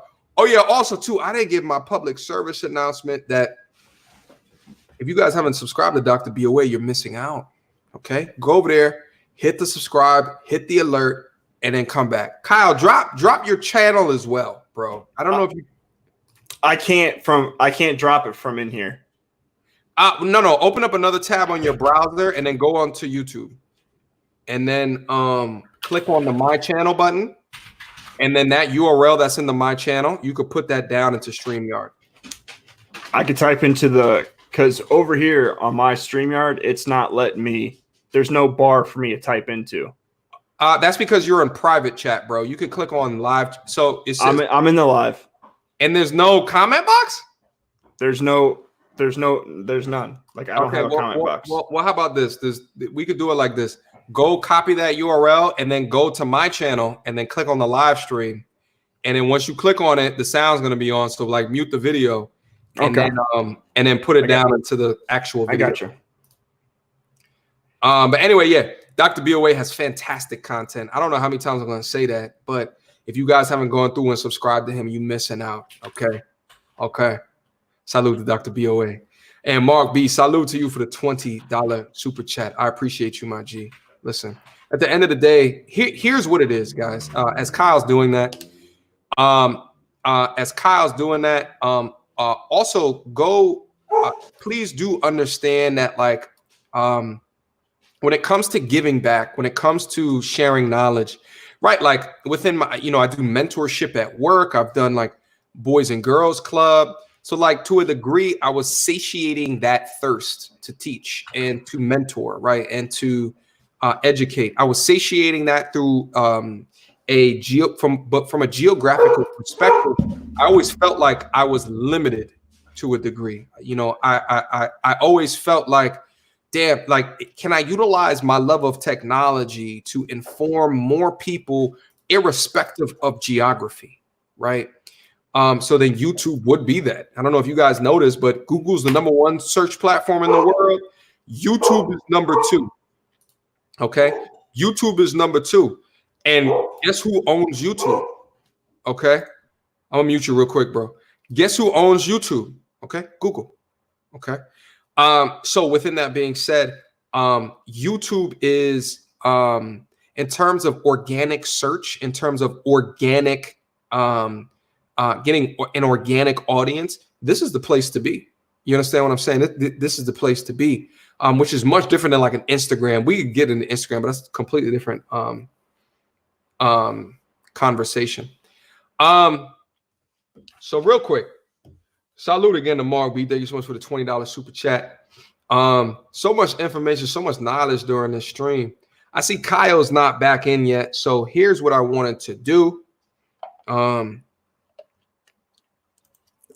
Yeah, YouTube is definitely #2. Here's another thing that I wanted to toss up in there for you guys for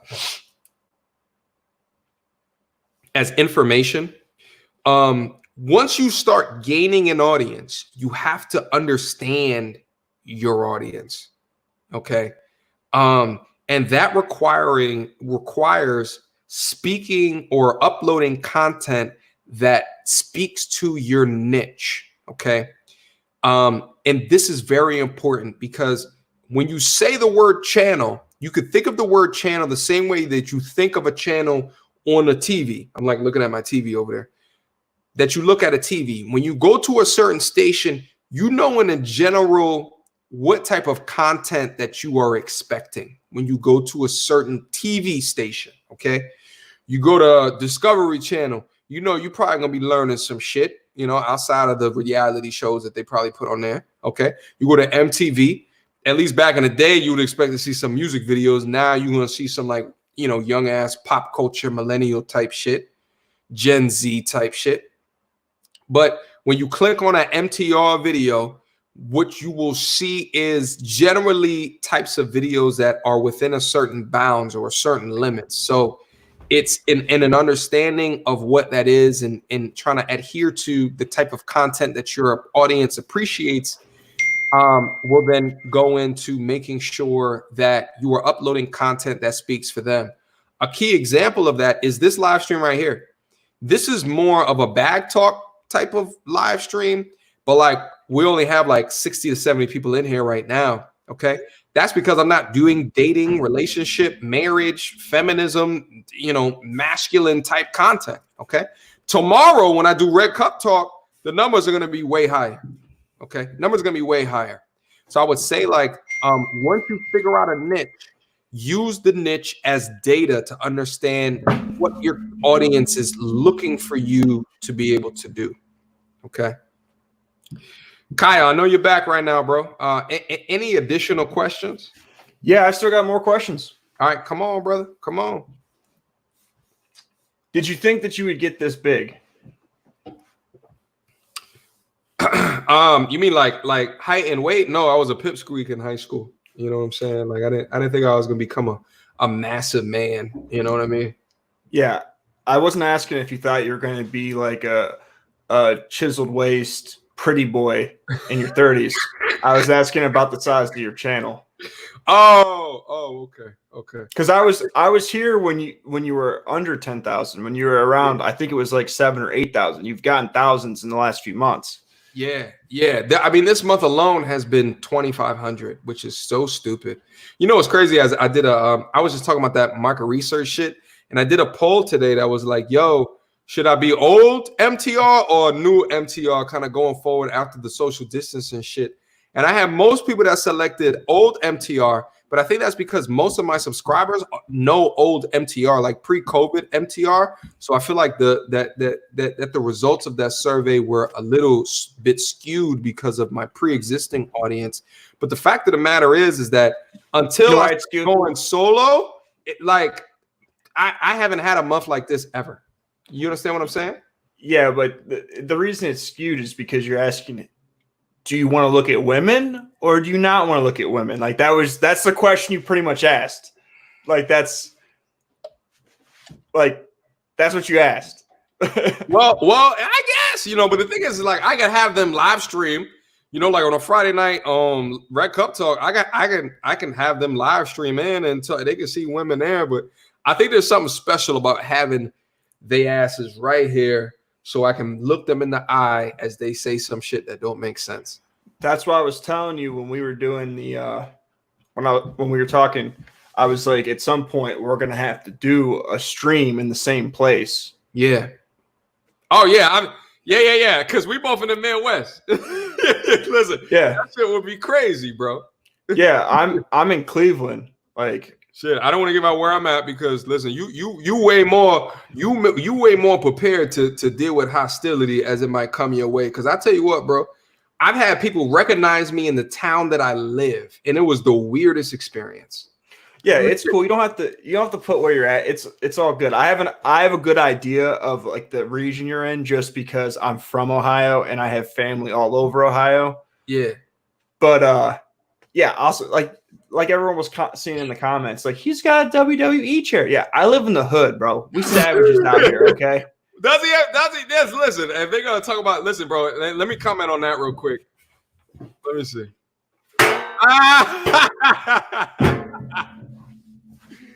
Listen, man, real quick. You see the blinds? You see these savage blinds right here? The Savage Life chose me, my dude.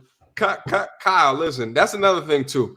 You can only comment so much of the hate. Listen, let me talk to you guys real quick. Let me keep it abundantly clear right now. Let me get back down into my bag right now. Do you guys know especially in this space? Wait, hold up. Hold up.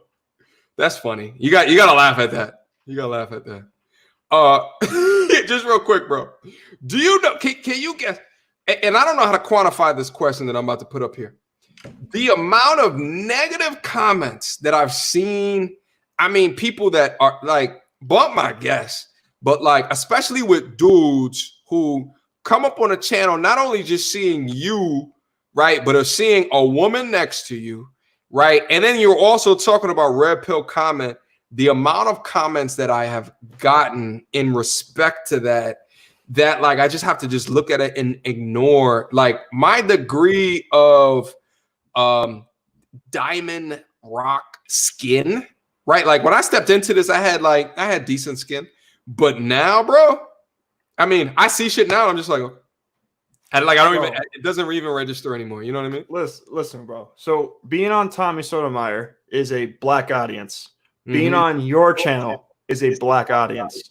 All right. So I'm a white guy with face tats talking about women. Facts. Have you seen the things that are said about me in the chats?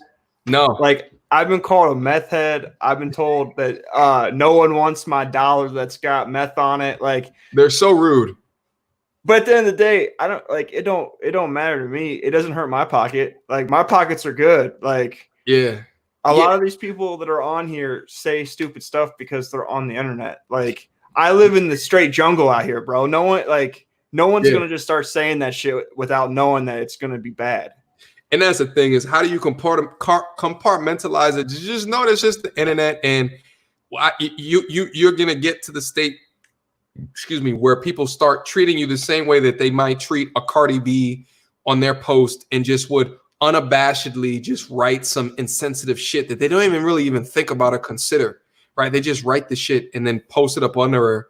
Like they'll do that shit on YouTube. Like they'll just write some shit. They'll go by, see a channel, write some shit, post some shit, and then that's it. And they'll never come across your channel again. Or I've seen people who legitimately have called me simp, mangina, mega blue pill that now are subscribed, and I always see comment on the channel. Well, if you've ever watched Tommy Sotomayor, you'll see that there's a lot of people that complain or bitch about him in his chat, but they're subscribed and they're always watching, because the people that hate you, hate and love is a very close thing. Like there's a very fine line between those things. Facts, bro. All right, listen, I got a super chat that's down in the building. Let me acknowledge real quick. Talk about the difference between providing for audience versus audience capture. How do you keep to the middle road. Providing for audience versus audience capture. I'm not sure what you mean, bro. Diego, what do you mean audience capture? That one right there is throwing me off. Diego, if you can write that down in there, I'm not sure exactly what you mean, bro. Talk about this between providing for your audience. Okay, I get that part. Versus, oh, I understand now. So the difference between providing for my existing audience versus capturing a new audience. I think that's what you mean. Okay, I think that's what you mean.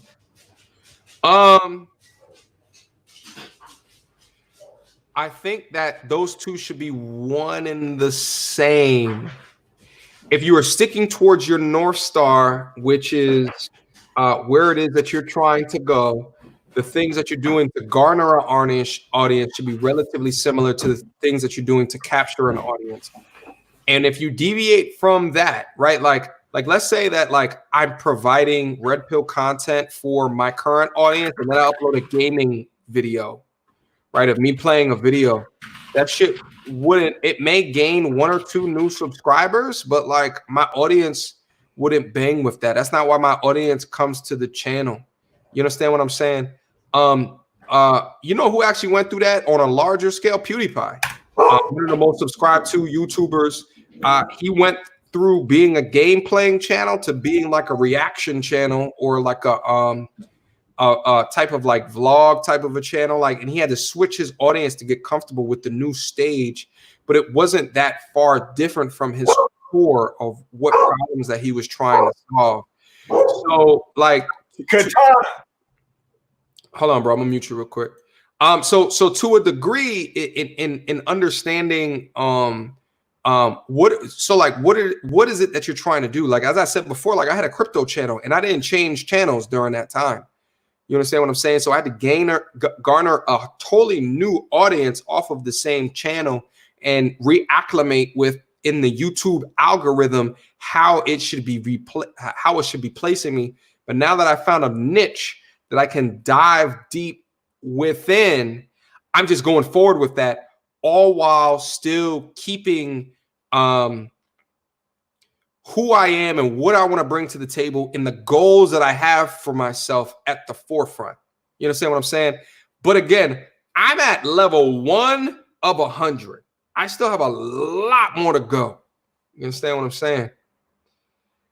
Kyle, I have unmuted you. If you want to come back through, there you go, bro. No, you got to click on your mic on your Yeti. Yeah, I thought I muted myself before my dog started barking. The guy that was above me took off pulled his motorcycle out, so my dog was going ham.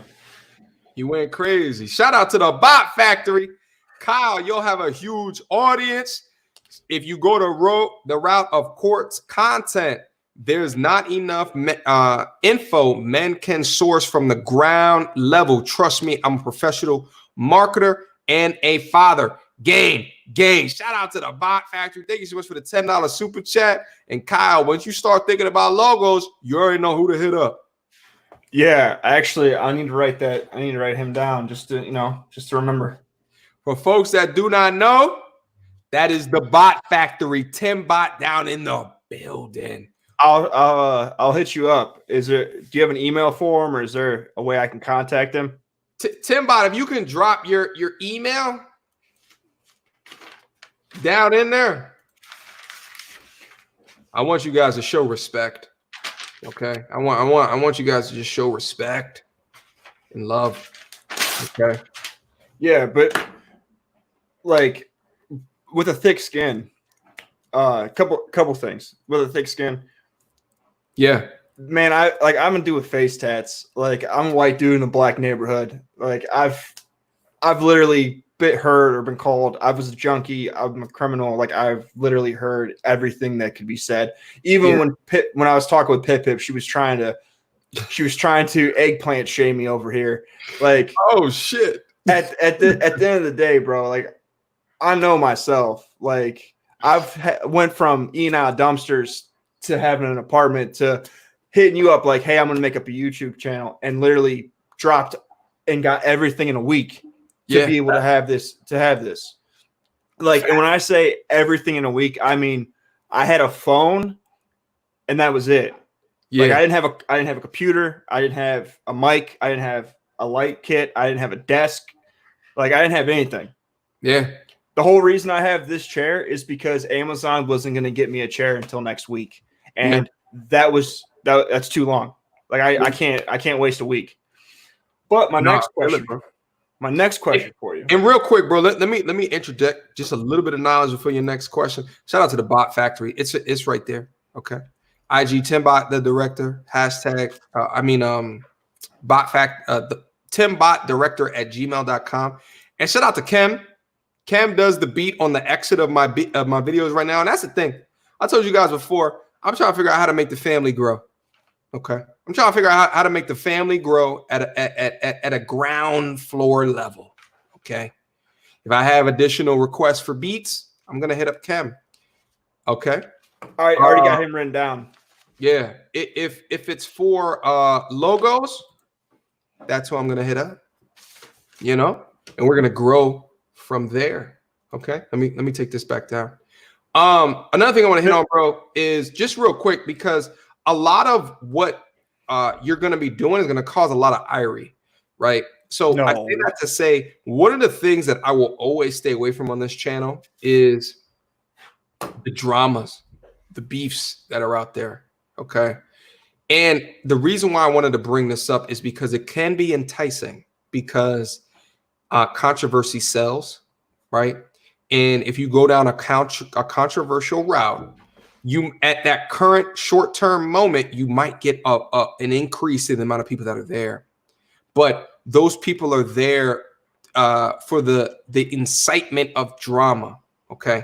And I want you to be able to understand that, bro, as you start on this thing. I think that people that get attracted to who you are as a person, people that get attracted to the content that you provide, people that get attracted to these things, these very specific notions.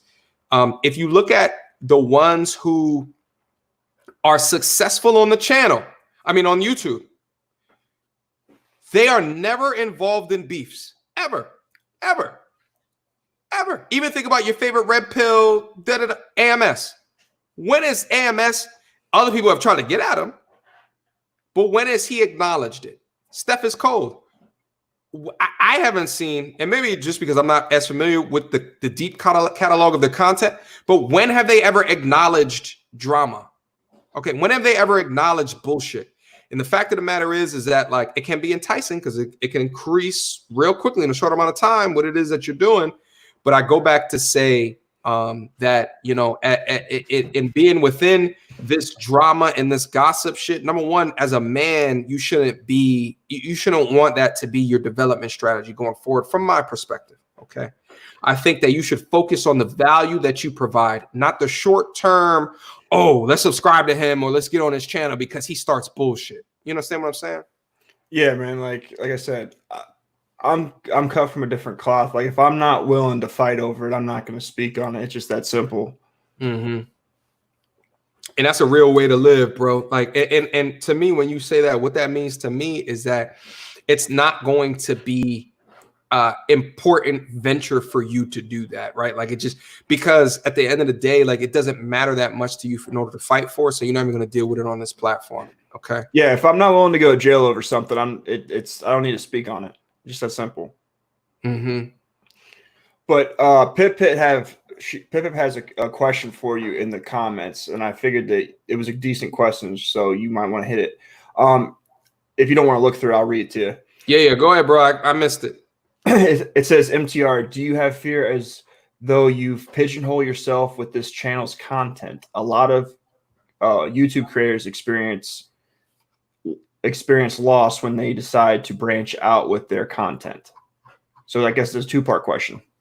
Yeah, no, I don't feel pigeonholed because, like, honestly, like, the amount of emails that I receive every day, the amount of Instagram, you guys already know the shit that we talk about in the Discord server, like, all of these different things, like, it's too much. Like, it's honestly, it's too much content, right? So, like, and then now that you're right. Like I do like single reaction, which means that like I can sit over here, wake up on a Saturday morning, like 7 o'clock in the morning, and do like 5 reactions in a row. And then that can be two to 3 weeks worth of content, right? Like, but so the thing is like, how do I do content that's relevant, right? Because I have a component of content that's timeless. Okay. I have a component of content that like you can and think about this as well, bro. What is the content that you're creating that is, let's say, passive income worthy? Meaning someone could click on this video in 2020 or 2030 and it still be relevant. Okay. What is that content? Now, what is the content that is going to get you more organic subscribers, right? Meaning Kanye just did some fuck shit. Talk about it. Okay. Because here's what I figured out with YouTube. Okay. And right, wrong, or indifferent, it's just is what it is. Okay. A lot of people are looking for how to feel about something. Okay. They're looking for opinions to gravitate towards. If you can provide an opinion that they feel confident in what it is that you're saying, they will like that. And that's something that I've learned on this channel is that sometimes, right, wrong, or indifferent, people are looking for opinions either to learn from or to gravitate towards. Okay. Now, there's a lot of followers in life. Like in life, and that's it. But there's a lot of followers, true, but like there's a lot of people that don't have time to consume the articles. They don't have time to consume what Trump is saying. They don't have time to. So they're looking for summaries. They're looking for bite-sized conclusions to shit. And like that's what a lot of these channels can provide. They're looking for summaries of shit. That's why like Red Cup Talk, there's a viral video that happened and they're looking from a summary from a trusted source. Okay. And then that's what, you know, you could try to provide. All right, guys. So listen. Oh, shout out to Red Pill Thanos. Sean Bills. Thank you so much for the $2 super chat. MTR, you need a theme song. I got you. Listen. Oh, we might need to talk about a theme song. I don't know. Would I put that in the live stream? Would I put that in the... Yeah, it'll probably be in a live stream because I already have the exit beat to the thing. But maybe it's an intro theme song. Like, you know, you play it at the beginning and then people are like, yeah, we getting ready. We getting ready for Red Cup Talk. You know what I'm saying? Kyle, you're muted, bro. You could also play it whenever you're doing recorded. Like it could be like in the background. Yeah, like you could tone it down so it or you could play it when you're trying to illustrate. Like right here where you're talking, you could play in the background to set a mood. Yeah, like when I started getting my bag, I hit the sound button and then like it starts hitting him and people know like okay, it's time to like pay attention. But I do have some other questions for you. All right, well, let me acknowledge the super chat real quick. Shout out to Gabe A, Hall of Game aficionado.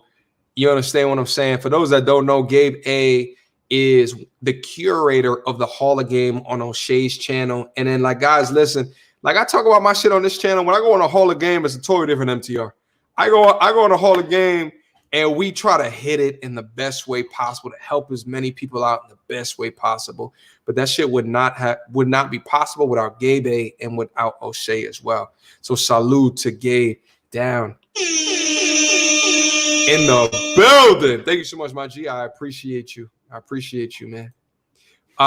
Savage Red Recovery, aka Kale. Question, please. So when you're creating your thumbnails, what program do you prefer to use? Photoshop. But there's a free program. That program is called GIMP. GIM as in Mary, P as in Paul. GIMP. Go to GIMP.com. There's a free alternative to Photoshop for your thumbnails, for images that you want to insert in the middle of your videos to try to like, you know, help your point come across. GIMP is a free version of Photoshop. Okay. If you don't want to put in the investment into Photoshop CC, which stands for like Creative Cloud, I think that it is.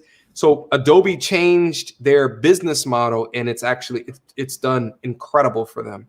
From a go into a store and buy a disc to a cloud service where they now give you a subscription paid service on a monthly fee because they transitioned to this Web 2.0 business model. It's done amazing things for their bottom line and as well as their stock price and valuation. But at the same time, it now requires you, if you go over like a year and a half and using the service, you're paying way more than what you would pay in a store. So there's I got premium or I got Premiere. Oh yeah, but do you have Photoshop? I don't have Photoshop, but I will get it. Okay. Also, real quick too, Kyle, because I just saw you doing an era that I used to do on your mic right over there. It's not the top of the mic. These are not like normal like studio recording mics. It's the side of the mic where you have to speak into. That's fine. I was just grabbing it to get close to it to be like, yeah, I already got Premiere. I'm already in there with the Adobe. Yeah. No, I see you though, but like a lot of people think that like you have to talk into the top of the mic, and it's actually like right on the side of the mic because your audio started to slip a little bit during that point. Shout out to Gabe again, coming through, showing support. I'll pick it up and speak into it like this for you. Oh, you're clear. You're clear now. Sheesh. You sound good. Cardioid all day. Yeti all day. Smooth. So I got some hard hitting questions now. All right, go ahead, bro. I didn't know you had a goddamn. Come on, win it, bro. Let's do it. You came ready. Yeah, man. Like I'm actually I'm a lot smarter than I appear. All right. Listen, no, you smart as I can tell you smart already, bro. Listen, go subscribe to Savage Red Recovery. I don't know if you have. I don't think you have any content yet, sir. But I don't have content. Yeah. Okay. He's getting up there. Okay. Go listen. The goal is to get everyone over 1,000 subscribers because of this YouTube limitation. To get folks monetized. That's the goal. Go over there and subscribe. You already know Kyle's gonna go in. It may suck at first. It's okay though, because I sucked at first. Everybody who gets up here sucks at first. Literally everybody. Okay. Listen, there's no shame in my game, bro. I don't care. And it's like any business. It's never gonna start off profitable. Everything costs. Oh, can I talk about that real quick before you get started to your question? But just let it go because I got that question down here. All right. Go ahead. I'm gonna put your link down in the chat in the meantime. Go ahead, bro. I'm listening. I appreciate it. All right. So the next question is, how long did it take you to go from red to black? I'm still red. Let me keep it funky. Savage Red Recovery, right? Wow, I'm looking at it because I don't have any content. You can't find me. So the only way you get it is if I post my link. That's it. Okay. All right. Well, if you want to email me your link real quick, and then I'll put it down in the chat if you can't do it. I can put it in the Discord. Guys, let me be 1,000% honest. We can talk about the money shit real quick. Okay. Let me be 1,000% honest with you guys. Okay. 2019, I suffered losses. Okay. 2019, I suffered losses. It was only me investing into the channel. I didn't get any profit from the channel. Now, here's the shining light. I have never seen my taxes look the way that they did. Okay. I've never seen my taxes look the way that they did. And the reason for that is because I'm claiming sole proprietorship, which means that from a tax perspective, okay, it is intertwined with my 9 to 5. Yeah, which means you took a loss. So if I took a loss on the business and it is intertwined with my 9 to 5, and my 9 to 5 already gets taxed, whatever the fucking tax crazy amount. Whatever it is. I don't know what it is. I don't know. It's like 30-some percent. Something.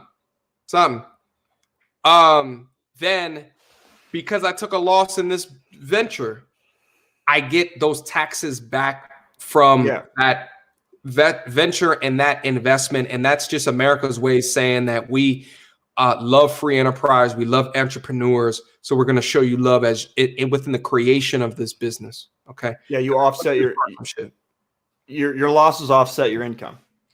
So that was about 5 times as much as a return as I've ever gotten in my entire life. I'm over here looking at my taxes like, for real? I did it on H&R Block too. I was going to hire an accountant. I don't think that you need to hire an accountant until the point where either one, you have an LLC, or B, outside of the business shit, you have real estate that you don't just live in, but real estate that like you have renters living in. Then I'd get an accountant. Well, technically with your income and you having a sole proprietor and also you having money in the stock market, you should automatically get a person to do your taxes, because technically you can write off part of your mortgage. You can write off part of your utilities. But I did that all myself. I just figured it out. Same thing, YouTube. I just YouTubed everything. Yeah, but at the end of the day, it's how much money did it cost you of your time? Like that's the thing. At some point, your time is worth more than the money that you would be spending.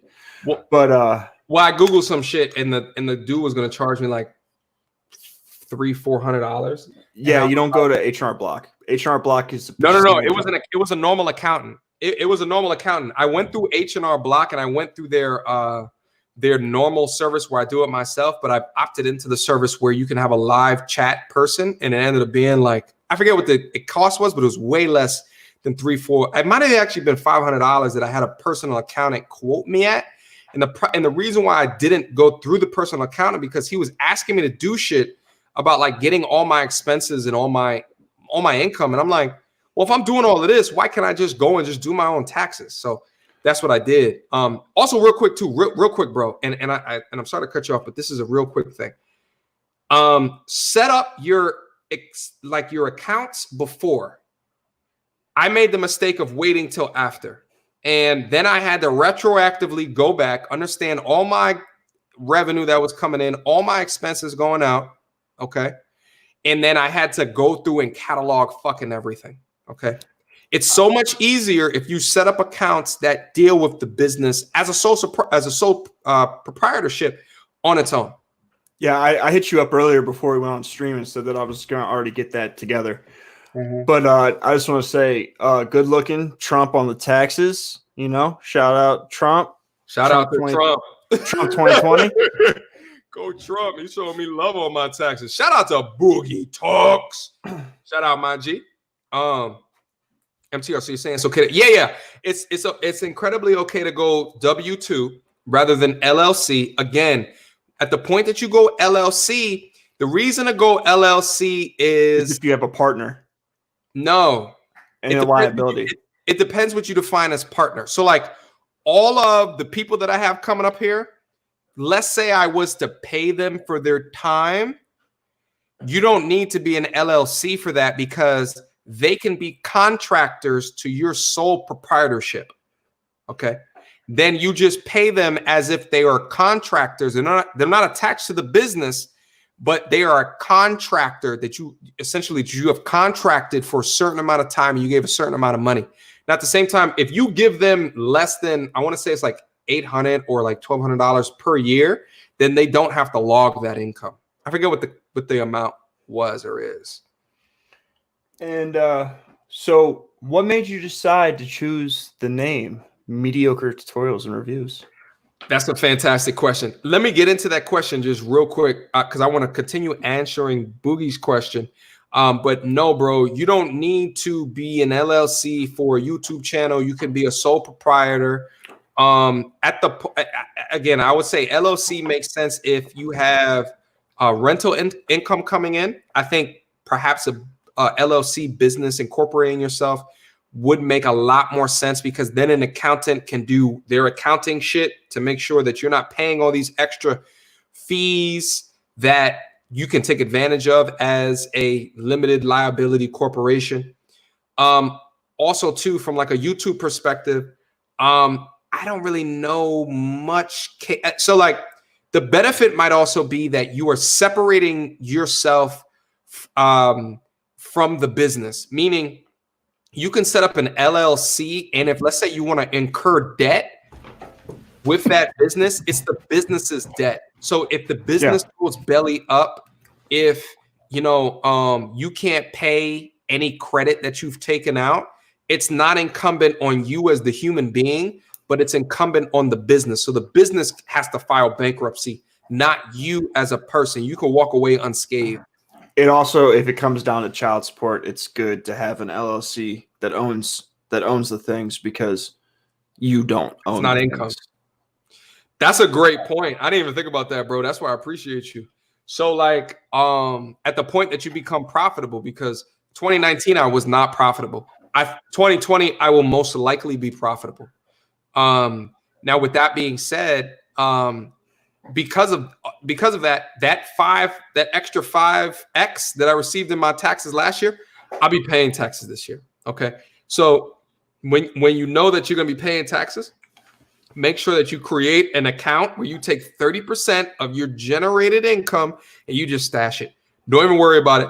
And then when tax times comes, you fill out the forms, right? You deduct. You as my first year was last year, was writing off expenses myself. You do all of that shit, and then you see what the total comes out to, right? But you got to become knowledgeable about the tax code for sole proprietorships. Okay. Also, you can take the money that you're gonna say third quarter, you start accumulating your taxes on what you think you're gonna have to pay. Yeah. And so say by December hits, you've decided that you're gonna have to pay about $6,000. The best thing to do is to take that $6,000 and reinvest it into the company, and then you can write that off, and you will end up paying yourself that money into your business than paying out to the government, because the less money that you have to pay the government makes everyone happier. They take enough money. Facts. And like, honestly, like I was surprised how much they took out of my shit as well. So like, just make sure that you guys are becoming like, if you are interested in businesses, right? And that's my thing. Like, I think everybody should have a business. I think everybody should have something extra that they're doing, not only from a masculinity perspective. Okay. I'm talking to my dudes right now, but also from a tax perspective. Like after I saw that shit last year, I was like, oh, I can't believe that I haven't done this before. It doesn't make sense that I have not done this before. I think everybody should have some, but again, you do not need an LLC to get those advantages. Okay. Shout out to Buggy Talks yet one more again. Thank you so much, bro, for the $5 super chat. He is smarter than Pip thinks. This week was my best. Got 7 subscribers to 11. I was one of those subscribers. I think some came from MTR. Who is smarter than Pip thinks? Pip already knows I'm smart. Talking about me. Oh, yeah. Kyle is obviously smart. Yeah, she was like, he's more dressed up than I ever thought I'd see him be. Listen, Kyle got a fantastic camera. You know what I'm saying? He came through, and the quality is looking very, very valuable. Yeah. So this shit you see behind me. Yeah. I didn't have time to rearrange my apartment to make it to where this is my full studio space. Yeah. So this was like this. Okay. So this has been the last 2 weeks. So last Monday I signed a side job. I'm not going to say the amount because IRS, but I got a side job. So I've been working 2 side jobs plus my 40 hour a week job. And then I've also been watching YouTube videos, been in your chats, watching your streams. I've been setting up a desk. I've been going to find out, what do you need to do to start a YouTube channel on a budget? Yep. What's good for first-time streamers? Going through all that, buying my stuff. And then Saturday, I got the desk off, let go. Someone had hit it, so it's damaged. I ended up being the electrician that I am and good with my hands. I fixed the desk, got my money back, and got the desk to work. So saved $100 some there. Right. But pretty much all I've been doing is watching content and setting up, preparing stuff and asking you questions and do it. I've recorded a couple of things. I can't get So you know how you do your pre-records, how you bring stuff up. I know that's OBS, but whenever I'm filming with OBS, you always the way that my screen shows it when I like upload, because I've uploaded it, then I delete it. Is there's me, there's the little thing that I want for my on my desktop, and then there's just black area, and like I have been having trouble getting it to where it's like this, where it's just the stuff that I want to be seen. Hold on, this is important. Can you actually bring up a good point? Hold on, let me bring this up, bro. And by the way, in the chat, they all saying that you and Pip should just smash one time just to work out the negative connotations. You know what I'm saying? Well, like I'm gonna be honest with you. My girl would probably stab me, so I'm like I can't. Like, shout out to my girl Jordan. There it is, Pip. Okay. Just in case you were wondering. Okay. And this is why I never show my face on this channel. Pip, we just messing with you. Well, a lot of the times when you guys see me on live, I just get done working a 12 or 16-hour day, and I'm still in my construction colors. I'm still dirty from work. Like today, I actually went to work. I hit the Home Depot. I hit the side job. I worked the side job, went home, showered, got myself together. Like most of the time, I don't care because I'm just, I'm just on there trying to go ham. Here's the thing, bro. Let me try to. I don't know if this is gonna make sense, but let me try to do this just so people can understand how I record my videos. Hold on.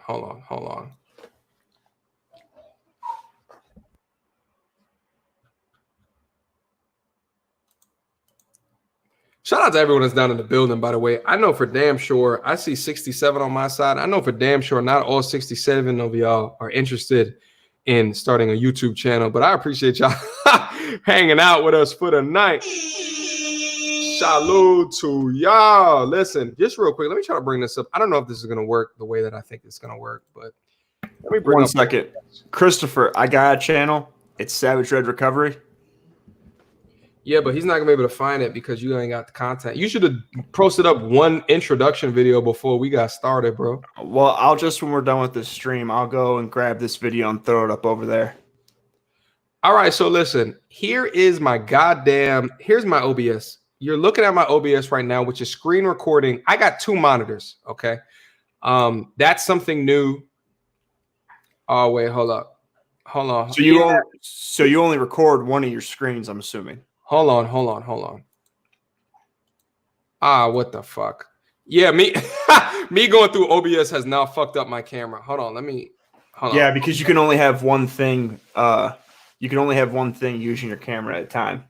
Yeah. Hold on. Let me get out of here and then come right back. Kyle, you can lead the show real quick. What's up, guys? What's going on?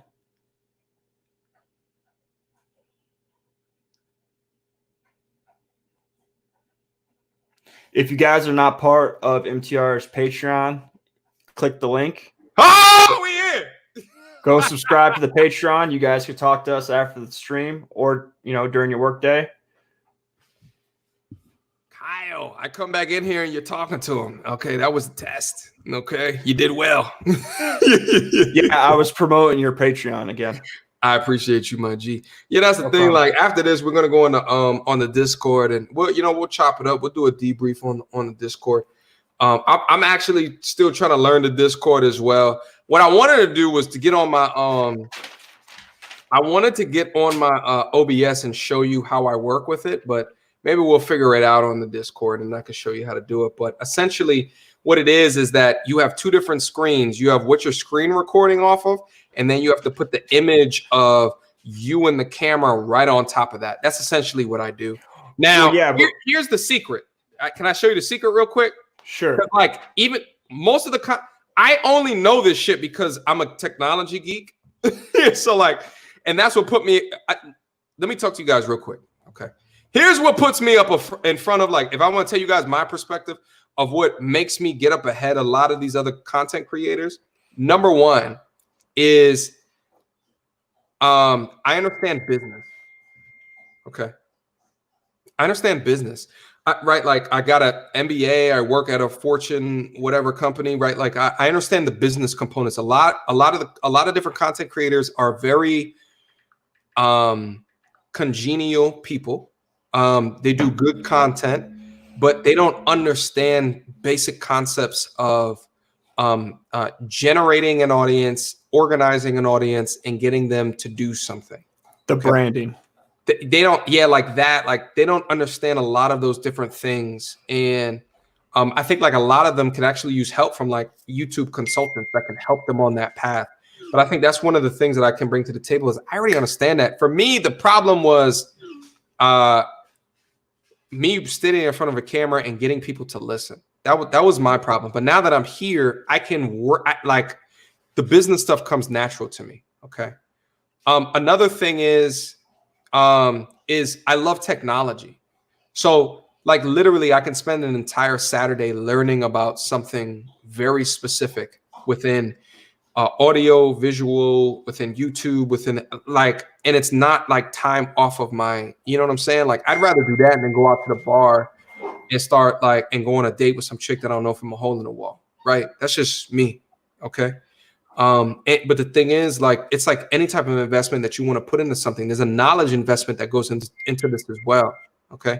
The more knowledge that you have regarding the shit that you're doing is either going to make you better at it or take you less time the next time that you do it in order to actually do it. Okay. Both of those things will amount to a positive outcome within what you bring off into the channel.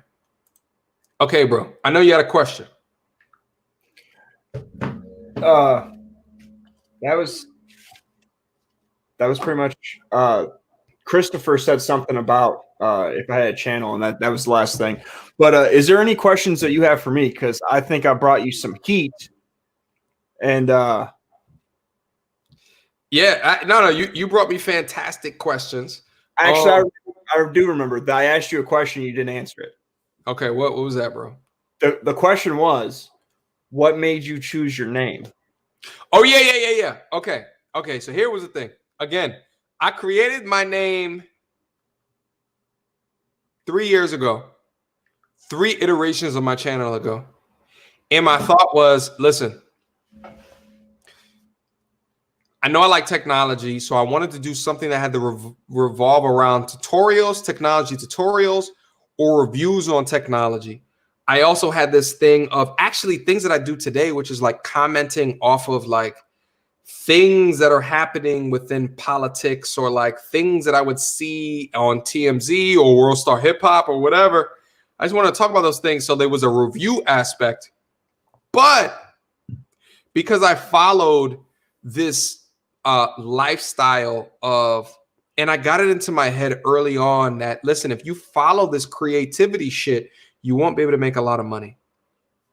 Okay. So I got that into my head early. And because I got that in my head, I followed this money-driven route, right? Like I took an economics class. I went to college. I took all these business classes. I took right? Like I took like all of these things. Okay. Just real quick, bro. I keep hearing the ping. Just real quick. So I was doing all of this shit and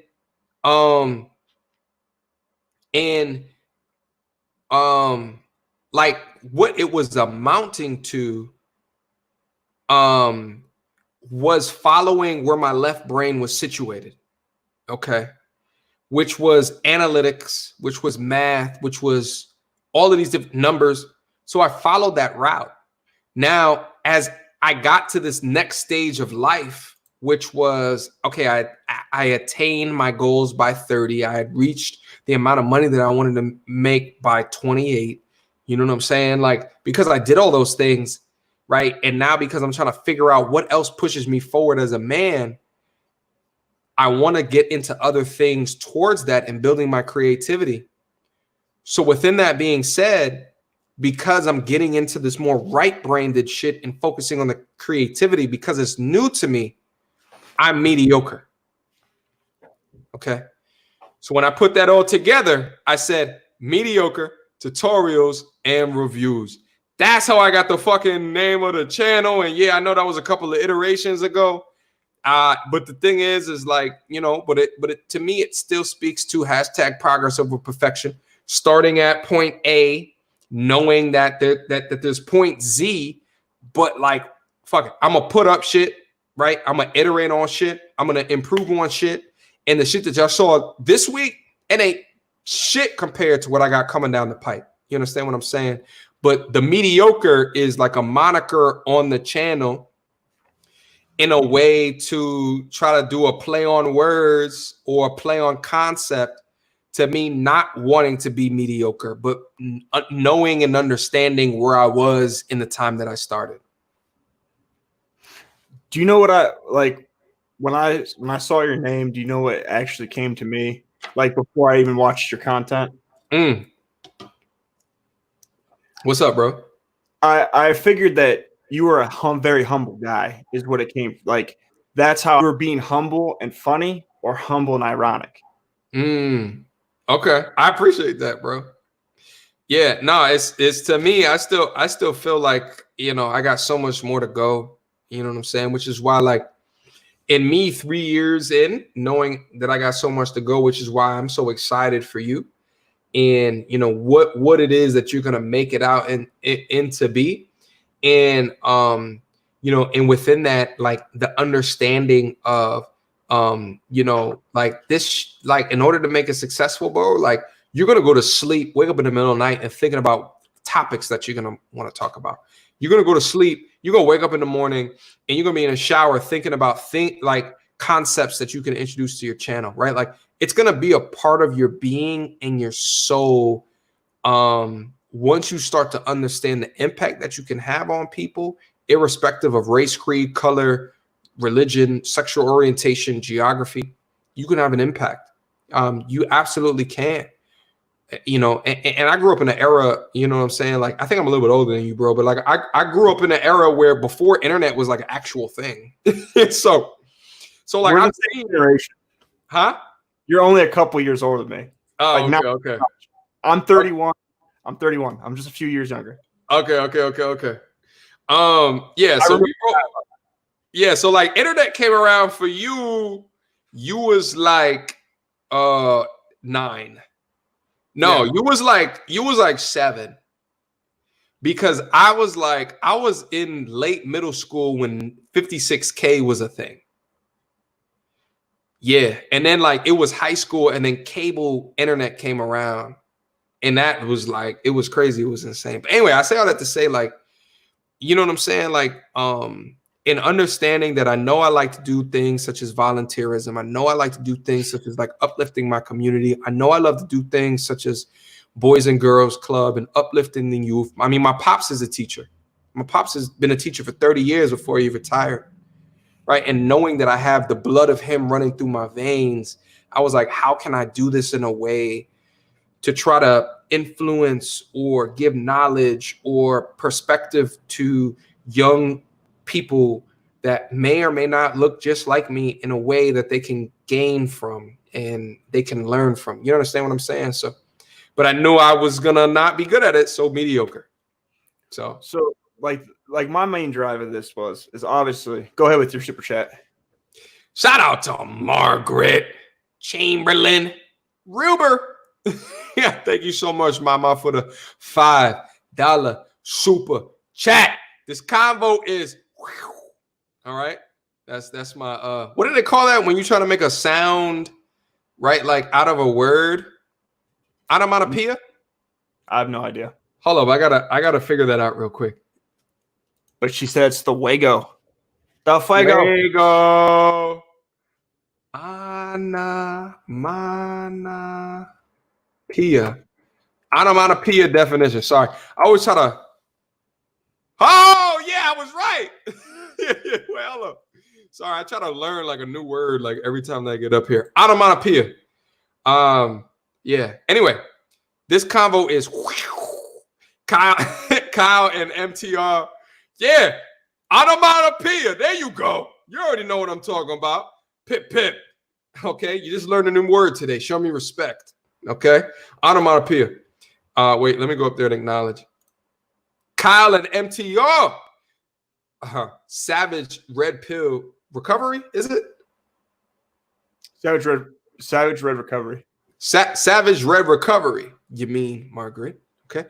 Please make this an interview format, a regular monthly thing. Listen, Kyle is already on the live streams whenever he wants to come on. But like, yeah, at the same time, like Kyle, anytime that like we have topics that we just want to commandeer time, whether it be in the middle of the week or on the weekend, like absolutely, let's dedicate some time to some real shit. Maybe I interview you on your channel regarding your fights within the court system, or like your life before, you know what I'm saying, your 9-to-5 life, you know, or what, like, you know, we can do it any which way. And other folks that are down in here, you know, of the 60-something people that's down in here, or 70-something people that's down in here, you know what I'm saying? Like, if you have components of your channel that you're willing to build up, like, listen, like, send me an email. We can either talk about it. If I feel like you're not ready for public distribution, you know, we could talk about how to improve it. You know what I'm saying? Through a value added way. Kyle, to your question, sir. Those are all the questions that I have left. All right. There it is. Well, listen, we've done a fantastic time. Kyle, if you want to leave your channel down in there one more time, one more again. All right. Shout out to the Lawrence guy. I haven't seen you down in there in a minute, my G. Welcome back. It's good to see you. 1 second. So, guys, listen. So I will say, of the things that I wrote down, Jesus. Of the things that I wrote down, I had to mute Kyle. Of the things that I wrote down, I went through like 50% of it. And then of the things that I wrote down that I want to talk to you guys about with today is only a 10% of everything that I could potentially talk to you guys about. You understand what I'm saying? So we might have to run this back. We might have to do this again. You know what I'm saying? No, but Lawrence, it's the first time that I've seen your Avi pop up within the. Usually I have way more than 66 in the chat, so I can't keep up with the chat. You understand what I'm saying? So, yeah, good to see you back down in here again, my G. You know, I can keep up with 66. You know what I'm saying? Savage Red Recovery, aka Kyle. Any last words to share before we get out of here, bro? We can pop into the Discord after this. Whoever's on the Patreon, y'all can pop into the Discord after this. Let's go down into the voice chat and let's chat real quick. But anything to share, bro? Any last final summary or words or shit like that?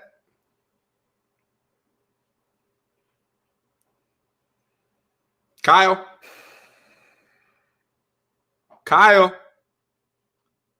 He can't hear me.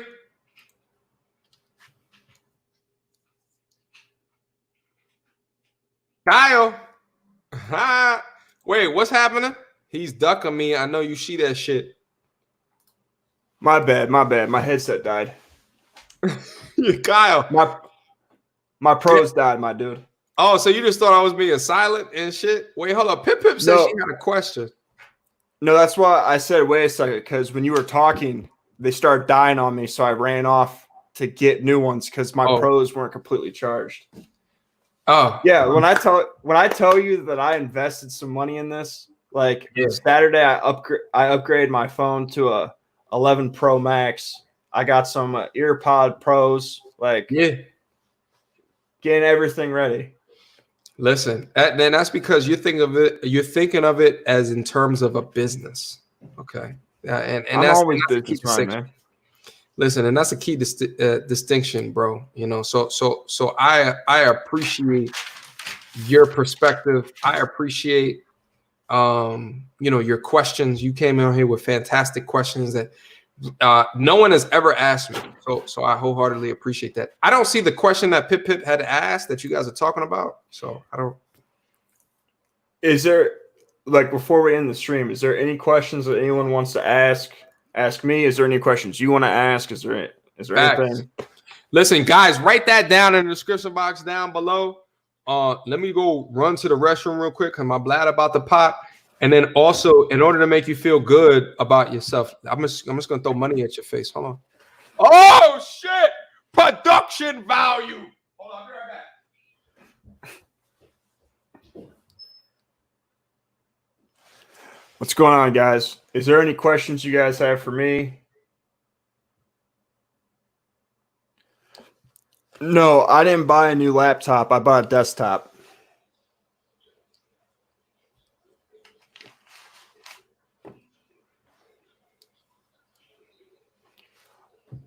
If you're trying to buy a computer, if you want to get a new computer or you want to start out, a desktop is cheaper.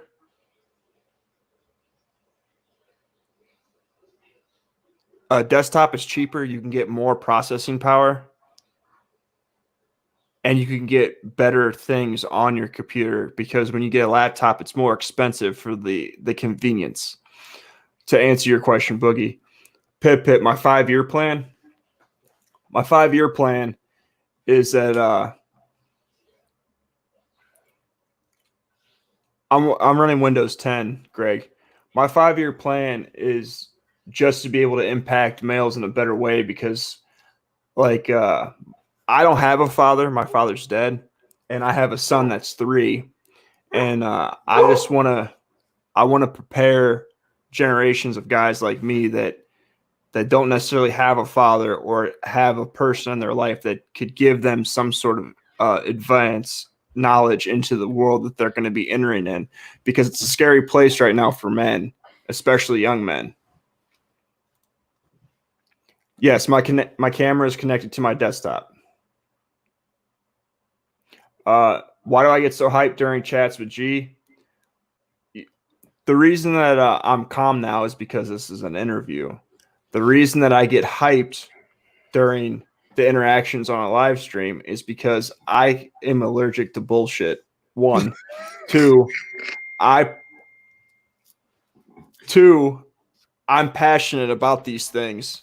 3, a lot of people like okay, so the niche that MTR is in, MTR is kind of milquetoast in the sense that he doesn't really go one way or the other. He likes to look at stuff from both sides, and he doesn't want to really give you his opinion on a subject. He wants your opinion to come from the conversation. I'm the opposite. When I have a fact, I'll bring that fact, and I want you to know that what you're saying is bullshit, and I'm going to call you out on that with the fact. That's just how I am. That's my personality. He's middle of the road, and I'm not. I'm just not. Like, I have strong opinions and strong beliefs, and I stand by those opinions and those beliefs. He wants to cultivate a conversation, which is it's a different dynamic. You can't overinsert your opinion on something when it comes to something if you're trying to have an organic conversation.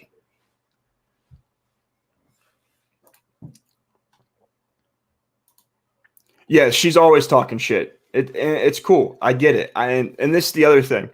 Multiple women in these chats have talked crap about how I look, how I dress, like that I'm strung out, that I look like I do meth, that I blow my stimulus money, that I'm broke, that I'm dusty. But at the end of the day, I'm always on camera. You always see my face. I used my actual name when I was in those chats saying what I thought, and none of these women are using their real names. None of these women are showing their faces. Like, it just goes to show you, when it comes down to being a person and a personality, people resonate with real. They resonate with genuine. Anyone that has seen me talking on anything realizes this is who I am. This isn't an act. This isn't a show. This is how I am in my real life. Yo, Kyle actually brings up a great point. In terms of, YouTube is not the time to be polished, right? YouTube is not where you are polished. It is texture over polished on YouTube, right? If you want polish, go to cable TV, okay? Watch the 7 Action News at nighttime. You know what I'm saying? If you want polish, this is Ted Koppel coming to you today. We've had watch that shit. YouTube, it's a time to be real, right? It's a time to be real. It's a time to show who you are, your personality, you know, and then finding your personality. You know, I would say someone like Kyle has gotten a head start because, you know, he's obviously called into a lot of different channels. He said he was on Tommy Sotomayor's channel. Like, so he's had a little bit of experience. He's called into my channel, even though my channel is way smaller than Sotomayor. But at the same time, you know, to a degree, he's got to find his voice as well. He's got to find his confidence within, you know, what he's doing, what's going to be on his channel. And it just is what it is. You know what I'm saying? And the thing is like, but Kyle, you also have to understand that YouTube will silence you because YouTube, and that's fine, is our daddy. So like if you were to think about like your boss at work, listen, that's YouTube. That's YouTube. I get it, but I'll give you a great example. So I work for the union, all right, and in the union, say a company gets a job and they don't have enough manpower, they can then contract to another union shop and pay them a 15% raise on my labor. So if I make X amount of money, they have to pay my rate plus 15%. I was on a job today where I was working, and me and the guys that we're from my shop, we're out working all these dudes. And we were talking, and this dude's like, oh, well, you need to stop talking. And I said, well, bro, I've done more work in the 2 days I've been here than you've done the whole week you've been here. If you have a problem, you can take it up with my boss. Like at the end of the day, I live on my feet. I don't live on my knees. It's just that simple. Like I live on my feet. So if YouTube has a problem and they take me off of YouTube eventually, then I'll go somewhere else and I'll make my own, or I'll figure something out. Like you can't. I'm a convict, bro. You tell me I can't do something, I'm gonna figure how to do it. Yeah, but here's the problem: that there's nowhere else to go, and it's because BitChute doesn't have the organic search capabilities anywhere near a YouTube. Like it's not even close. Like even thinking about like the difference between a Google and a Bing, right? Like Bing has nowhere near the breadth, right? Like Bing is not in the dictionary. You don't Bing stuff, you Google stuff, right? So the thing is like if you want to be a part of an organic search behemoth, which people can, right? Like, and I don't want you to discount that, right? Because we're talking into the business shit, right?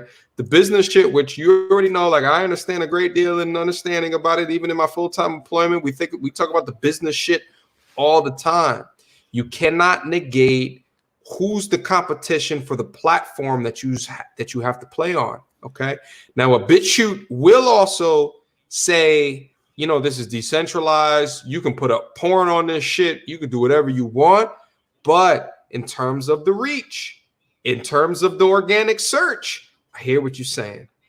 But you won't, like, you have to work within the realms of your employer, which is YouTube.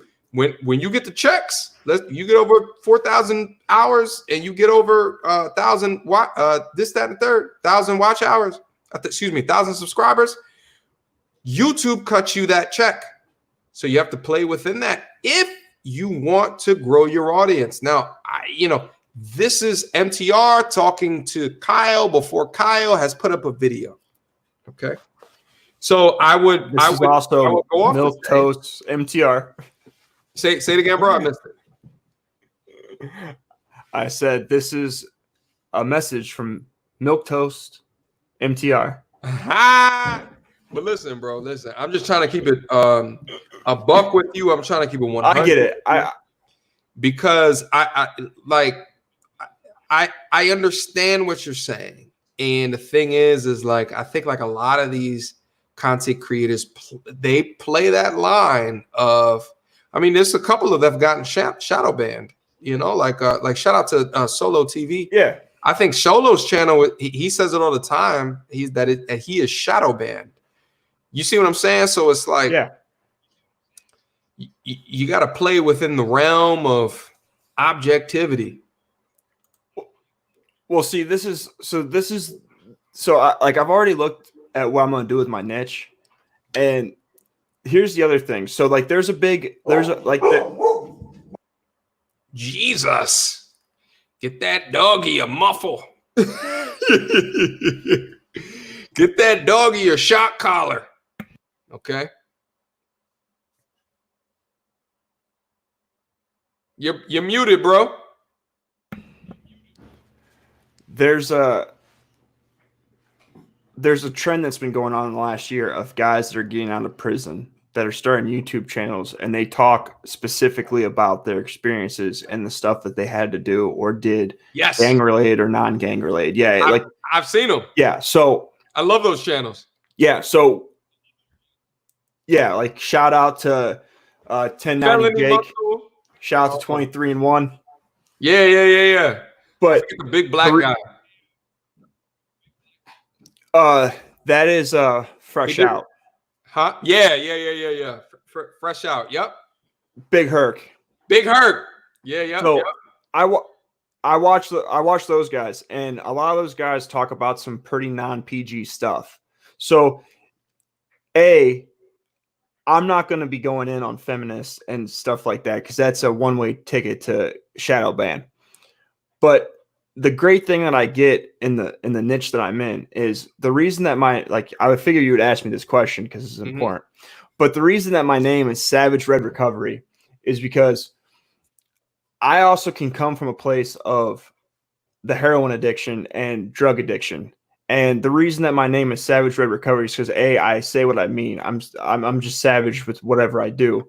But the Red Recovery is when I got sober, I was a liberal. Like I was I always voted for the Democrat. I've said this multiple times. I voted for the Democrat. I was all about Obama. I was all about the criminal, like the cops were too hard on criminals and the system was screwed to set people up. And that being true, the problem with being in that mindset is that there's a victim mentality that is in that. So as I got sober, I had to take accountability for my actions, and I had to take accountability and see what my part and stuff was. So because of that, I can bleed into the niche of recovery and fatherhood and the injustices of going through the mistakes that I made without having to be in subjects that are super, super saturated with getting shadow banned. Yeah, and that's real, man. And I'm glad that you have a reason for that name, and you have a way to summarize it that tells a unique story that is a part of who you are. Okay. As well as, let me layer that on. I've gone through this whole demonetization, and you'll start to see when you start to upload, and then you're like, damn, I got dinged for what? For that? You'll start to see. I've even started to bleep out cuss words on my channel, right? Like even of me not even saying them. You have to. The reaction video, I have to now bleep those out before it can be of an add value status, before it can be of a this, before it can be of that. But I think that, bro, you like, I think there was a component of your message that was like, well, bump YouTube, I'm gonna find something else to go to. You also have to respect YouTube because there was nothing else better that's gonna be there to grow your audience organically, right? Like, and shout out to Margaret. She said it right here: grow your audience on YouTube, build your income on other platforms. And I wanted to touch into this as well, because the goal is to meet people on YouTube and then get them off YouTube. That's the power. And realize, looking at all these other content creators, get them on YouTube, then get them off YouTube. That's the power, because you're taking the power away from the creation of the audience, away from the platform that governs how you talk to your audience. That's why I'm trying to get y'all on Patreon. That's why I'm trying to get y'all on Discord. You understand what I'm saying? So I can interface with you outside of where YouTube's grandpapa, Big Papa Bear, if you guys seen that last live stream 2 live streams ago. Sam, victimhood and lack of accountability is definitely on the platform of Democrats, because Democrats only strive when the economy sucks and when people are miserable. Like, they can't, if the economy is good, they can't do, like, if people are prosperous, they can't succeed because their platform is bringing in more poor people and to give free stuff. You can't give free stuff to people that have stuff. Like, it doesn't work. You can't offer the guy that makes $100,000 a year, hey, I'm going to give you $1,000 a year if you give up this. Like, it's not going to happen. And shout out to the Bot Factory. Thank you so much, bro, for the $5 super chat. Kyle, some advice. Turn your videos audio into podcasts too.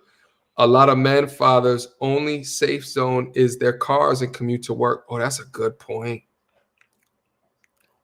That's a good point. And like, I just want everyone to know at some point I'm gonna get the girl I was with for 7 years that I used with, that I was in an abusive relationship with, the girl I talked about. Hey, I'm gonna get her on the podcast so that you guys can talk to her. Shout out to the red pill, Thanos. Okay. Left wing, right wing, same Wervin. Both suck. Shout out to you, my G. That's Sean Bills down there in the building. Okay. Listen, you see Sam trying to go political with me? Wait, what? I missed it. Oh, where you get the data? Sam's a Democrat. Yeah, he's a Democrat, and he's over here going hard. Well, listen, we can't get into an entire political discussion. You understand what I'm saying? Sam's on the Patreon as well. I'm going to hop into the Discord. Yeah. I'm actually hungry as shit. But I'm going to hop into the Discord real quick. Maybe I'll throw up on the video on the Discord.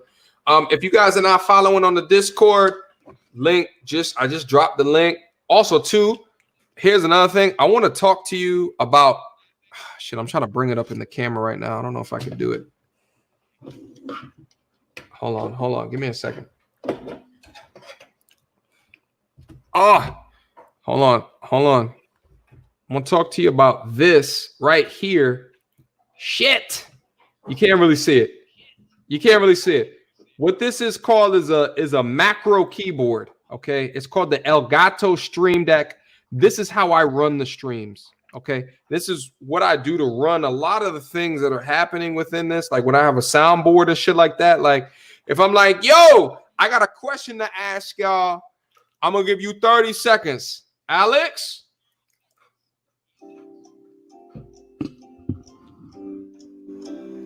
Is that the XL? They want to know if that's the XL or the Mini. Hold on, pop locking.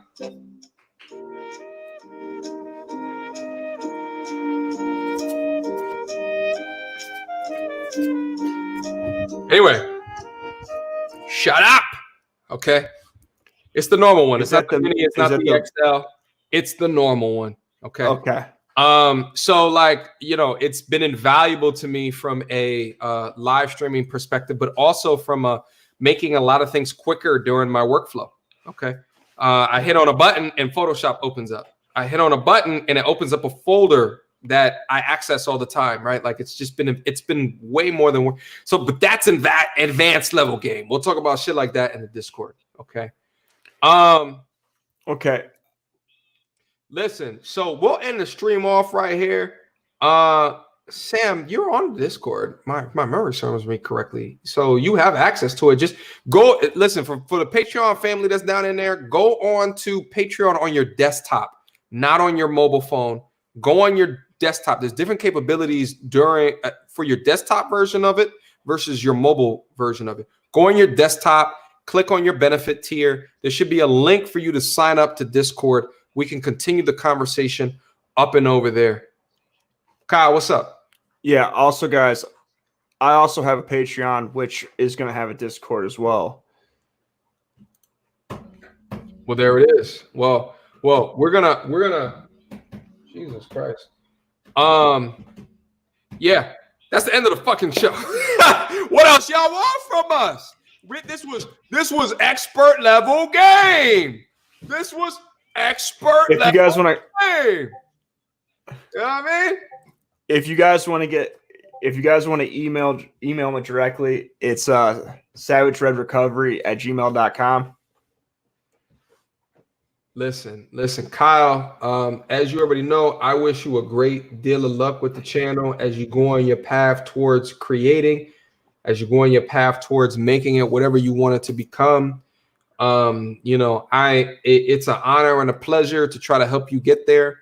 Guys, if you have not subscribed to Kyle, please go do so. You know, shout out to Cam. Yeah, this is like I mean, it's a bag talk, but it's also a purpose talk. It's also a why talk. You know what I'm saying? Like, you know, I am not I am not happy unless I can look back out and be like, yo, he was able to get there because of something that I told him. Like, I could talk about this entertainment, you know, chicks doing X, Y, Z and men doing this, that, and third. But it's like, you know, what am I really doing to change the narrative? Right? Like what am I doing to help men get closer to their purpose, to their why, their meaning in life? You know? So, and that's what really makes my cup runneth over. Bump all this dating shit. Like, honestly, like, you know what I'm saying? The amount of viscosity I've gotten throughout the value of the viscosity I had in my life it's just at this point it's like, where do you go from here? Yeah, dude. Where do you go from here? Dude, I get literally bro, it was at a point where like I was just on savage mode for so long, and now like I just don't even like I can't even do it. Dog, it's like you have you ever played a video game and you reach like level 99 and then and there's nothing else to do in the game? It's like, and it's just like, damn, like, you know, I could just like continue to play. Like Fable was like that for me. Like I was like, fuck, I'm like, I've killed everybody in the towns and I bought all the houses. Is there anything else for me to do? I am as evil as they come. The horns were way above my head, the degree of evilness. And you talking about Fable? Fable. Yeah, that's what I'm saying. Yeah, I'm not real life. Okay. Fable. My horns were. Oh, I see what you did there. You're nasty. Oh shit. Purpose. I knew what you were referencing. Yeah. POV. Oh shit. I got a cameras down in there. The beat master as well as a branding consultant, apparently. You understand what I'm saying? Yeah. And shout out to the ladies that's down in the chat right now. Like I just created a stream for you on my Discord. Let me just show the Discord real quick and then let me get the fuck out of here. I'm not going to show anything on the Discord, okay? These are the people that are down. Yeah, that will get you demonetized. Yeah. I'm not going to show anything. But like, listen, I got a co-ed channel. I got the men's channel, the women's channel. I got the Red Pill stream, which is like a constant stream of content that I have set up via bots. I got different videos that anybody can suggest to go and watch. Bag talk, memes, gaming, anime, sports. And then I'm gonna have a music channel. I haven't really built out the music channel yet, but I want to put playlists down in there. So when you're in any of these channels, you can hear the music that's happening down in there. Also, if you go down here, you have the voice channels. So like we can get down here. Wait, hold up. This is, hold on a second. And you can get down here in the voice channels and then have like live conversations with each other, like over voice or video. You can do a video chat down there. You can share screens down in there. So this is the family. This is the Patreon gang. This is the family. We're down in here. Support your boy, patreon.com/MTNR. You know what I'm saying? I appreciate each and every one of you. We're going to do another one of these conversations going into the future. Kyle, I appreciate you and all your dope ass questions, bro. Much luck, prosperity to you. You already know we're going to continue to conversate on tips and tricks that you can do in order to increase your penetration, no homo, into the market. Any last words to share, bro? No. If you guys got my link for my Patreon, go ahead and support. If you get high enough tier, I'll give out my personal number. You can contact me directly. There it is. Oh, there it is. Well, salute. Thank you to everybody that came down into the chat. I'm going to go back down into the Discord for like 10, 15 minutes. Maybe I'm going to be making some dinner down there because I didn't fucking eat yet. But salute to everybody again. I appreciate you guys wholeheartedly. All right. Until next time, you two.